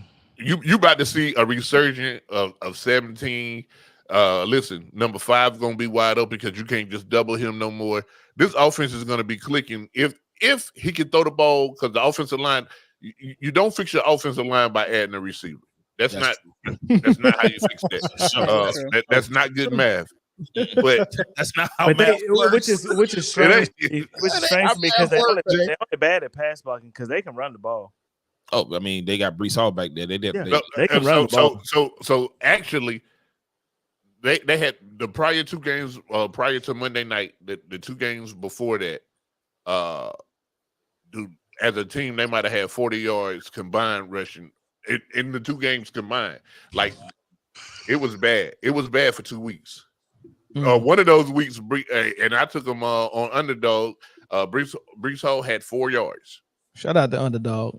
Look, so real quick, who's making more of an impact on their in their new position? Adams or Wilson? Devontae. In this game, Devontae. Yeah. I think I mean, if we look at it, like, just think about it. So Garrett Wilson was what? Your number 1 receiver going up against your number 1 corners. Now he gets to go up against number 2s. That's crazy. Put Garrett Wilson in the slot now. But can A-Rod get that ball to them again? A-Rod been that arm ain't arming like it used to. They got a different arming. I will say this, and I hate to say this because I really hate the guy, but even without having Devontae, he's been trying to throw to Garrett like it is Devontae, and now that you got Devontae back, it's gonna be like riding a bike for him. Yep, with no seat. All right, so let's go to Lions Vikings. Now this is interesting because both these teams look really, really, really good. They're both in the same division. Y'all listen. If I ever seen a whole podcast miss, boy, all y'all talking about the Vikings gonna be in last place, boy, y'all are funny. Hey, but look, listen, this whole division good, man. Last place is 4-2. Now there was there was one person. The Bears is 4-2. 4-2. Packers are as well. The whole division is 17-5. It's the first time since the 1970 merger that every team is over 500 through first 6 weeks of the season. Yeah. Blah blah blah. Now here go the question. Who before the season started said that this would be the best division in football? I don't even know who got I don't even know if we got the footage on that, Jay. I don't know who said that. Honestly, look. Yeah, I think the footage gone, though. I don't think we got it. Oh no. I know how to archive everything. I ain't say that. I don't think it's still on the episode. It was me. It was me. I said it. Don't worry about it. I'll take all the I'll take all the guesswork out of it. Mr. Perfect said it. Who's that? That's also me. Still me. Still me. Listen, focus. Game at hand. Vikings Lions.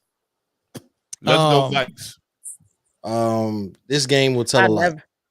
I never choose the Vikings. Lions. This game will definitely tell a lot. There's a lot at stake. Sole possession of first place is on the line with this game.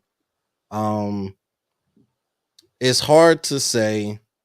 That man said sole possession. Listen, if Minnesota wins this game, they essentially have a 3-game lead on y'all. What kind of math is that? That's not how math works. No, that's exactly how math works. That's exactly how math works. Once? Did they beat y'all once already? No. Look, so they'll have a 2-game lead, and right now they'll have head, which counts as the extra game. That's true too. 2-game lead, head to head, because that's y'all exactly how math works. That's how math works. Have a 3-game lead on you guys, and that's tough. That's tough. Yeah, you guys have to win. It's a must win, and I'm picking y'all. And I'm picking y'all, but it's a must win for the Lions. Dang, 3 games. How you feeling, Chris? Honestly, I'm not worried, and I'll explain why. Although they are 5-0, the real good thing is y'all got to you play them twice because it's division. Yeah, you'll split. Although they are 5-0, it is a 5-0 that I don't trust. I'll explain. Through the first 5 games, they played the Giants, they played the 49ers, the Texans, the Packers, and the Jets. Dude, you just said 3 good teams. I was about to say, you just made me trust them more. What 3 good teams? So they played the Giants, which we know who they are. They played the 49ers, who had nobody and only won by a touchdown. The one good team that they did beat was Houston. I give them that one. They almost lost to the Packers, but they didn't. They was up by 28 most of that game. 31-29 is the final score. They almost lost that game. And then they beat the Jets, who we know who they are. Dude, it ain't almost. Listen. And hold on. And then in that Jets game, Sam Darnold almost forgot what team he was playing for. That happens. He wanted to be the Jets Sam Darnold so bad. So, and I say that to say this. You can't go into a game disrespecting them from the jump, right? You respect the record, respect who they are, and play the game as it is, right? And they got one. And granted, we did lose Aiden Hutchins for the season. I understand that. That is a hit, right? So you could probably game plan a little bit different. But Sam Darnold is still Sam Darnold at the end of the day. And I don't think Sam Darnold has seen enough pressure, enough real defensive competition that will make Sam Darnold show us who he really is. He hasn't seen enough through these first 5 games. Likewise with Chicago. Look at the teams that Chicago beat to get to 4-2. Ass. Chris, their 4 wins are terrible. Listen to me, Chris. Listen to me. And what I'm about to say may shock at least 2 people on this panel. There is, of the teams that are 5-0, I trust the Vikings the most. You don't even believe that? No, I definitely believe that. Of the teams that are 5-0, I trust the Minnesota Vikings the most. You better not sleep on them. No, and nobody is. And I guarantee you, Dan Campbell and Aaron Glenn are not sleeping on them boys. You can't. They're undefeated. They're undefeated. This is why I trust them the most. Like their defense, I think we have a better overall defense than them, but their defense get the ball. They create turnovers. And that right there, you can't score the ball if you don't have the ball. And Jared Goff, we know who he is when he gets knocked off his spot. We know who he becomes. We know who most quarterbacks are when they get knocked off their square. No, it's only like half. There's only a handful of people who can the play can break down and they can still make something happen. Make them improvise. There's only less than a handful, right? But I can name 10 right now. Let me think. And I'm gonna tell you this, right? I can name 10 right now with no effort. The same key to what the key was to beat Dallas is going to be the same thing to beat Minnesota.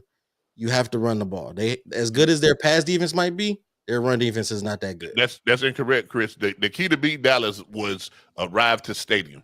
Once you did that, you had their ass whooped. You know what I'm saying? It's going to take a little bit more to beat Minnesota. And I think people forget. Just yes, you can. But understand this: I'm picking Detroit. No, for sure. I'm picking the Vikings, and not only am I picking the Vikings, I'm going out on this limb, and the limb is not that thin. Y'all can come with me if you want to. Just let me know who want to come. You coming, Britne, on this limb with me, Zoe? Anybody want to walk out here with me? I guarantee he's gonna say the Vikings gonna win the division. In the division? No, I'm just staying with this game. Vikings win the game. Sam Darnold outplays Jared Goff for sure. Clearly. So here's the thing, Mel. Here's the thing. I'm picking Detroit. I'm sticking with my pick, but that's a limb I'm willing to stand on that Sam Darnold will have a better game than Jared Goff. But I think the key to victory, Chris, you was right there at it. The key is that two-headed pause running back room that y'all got. Gibbs and Montgomery they really have to. They'll be there. And the offense, they got a fantastic offensive line. We need a Laporta sighting too. We need one of those. There was one last week. I guarantee you that opened the door. I think he'll start playing well. And Minnesota is as good as their defense might be. They're still terrible over the middle. So that's where Sam Laporta will really shine. Tight end. Okay, Chris, you've been doing your homework, boy. They're terrible over the middle. I can't wait to watch Motor City Roar about this. Yeah, me neither. Britne, who you picking? This nigga said. I just told you I'll never pick the Vikings. I'm going with the Lions. So I will never pick them. But I think no. Oh, go ahead. Go ahead. No.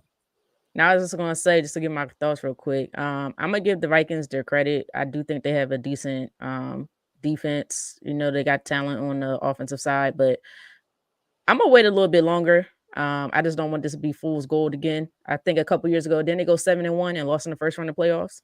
So they started, and I know the last time they started 5-0, they ended up with an 8-8 record. Yeah. So, right. So and just 2 years that was ago, with Kirk Cousins at the helm, who I think is a better quarterback than Sam Darnold. Right. So let me see a little bit longer, and then maybe I change my mind. But until then, I'm going with the Lions. I just like how the Lions. Hey, am I crazy? That is a wild take. No, if your head coach's last name is Eberflutz, he will never win the division or anything else for that matter. All right, man. So we didn't do so good on time. We right at 3 hours. We were supposed to be at 2, but we'll get better next week with it. But that was a good show. Definitely a good show. And the Liberty and the Lynx are going to a game 5. So Lynx just won by 2. So I gotta watch that game. Has been absolutely insane, bro. Look, I heard the refs decided it, Mel. I heard the refs decided this game, but we're gonna see. I haven't seen it either. I'll find out. I'm gonna watch it, but I'm gonna watch this Lakers game first. It was technically a foul. I heard it was a shaky foul. Yeah. It was shaky, but when she boxed out, she kind of wrapped her arms around. That's what they call it. Somebody in the comments said Bronny starting tonight, so he played the whole first quarter. Did he score a point? Hey, when he dunked, when he finally get a dunk, the arena is going to lose it. They're going to lose it. It's a basketball card. Like, it's preseason. They just going. They don't have their starters in there. I don't think he's going to the G League, guys. I think he's 5 minutes and he's got 2 points. Yeah, he ain't going to the G League, man. Goodbye, Quincy. But thank y'all for hanging out with us, man. It was a good show for sure. Sideline Speaks if you want to see more of Britne and her analysis. Sports Tea if you want to see Dominque. Motor City Roar if you want to see Chris. Kingdom Come for Jay. And Bird Dog Braid Talk for Zoe. It might be a name change, though. Might be a name change. Yeah, Zoe might be the only show. If Zoe get his stuff together, you'll be the third show on Man Down if you want to be on Man Down. Or you start your own channel. I don't know, whichever you want to do. Yeah. I do. No, why wouldn't I offer the show on Man Down? God, preliminary probation. Look, first of all, I didn't want to show him Man Down. He just threw some words at you. He just threw some words at you. Preliminary. And what your boy would say, word salad. Word salad. You don't do some word salad. Don't ask, don't tell. Word salad right there, man. You see what you're doing right now is you're doing the word salad. That's what we get caught up in is word salad. For the members, we are going to do a members only show this weekend. I don't know who's going to be doing it with me. Probably Zoe. Just tell me the time. But we have to go over our predictions for NBA before the season starts. And the first game is Tuesday. Yeah, then it's about to start. Okay, so we'll do that. We'll work on that this weekend. Yeah, we'll do that this weekend. And we will be post gaming after this. Yeah. So if you're on the Patreon, you'll see us in the post game. And I appreciate everybody for hitting the like button. You'll get back in that topic that Britne and Chris was talking about. I don't even know what they was talking about. I don't know what they was talking about. But other than that, man, thank y'all, man. Appreciate it, man. Catch y'all on the next episode. Probably my you see me this weekend for the members only solo show on Tuesday or Wednesday, and then you'll see us again on Friday with the full panel. Thank y'all for tuning in. Peace.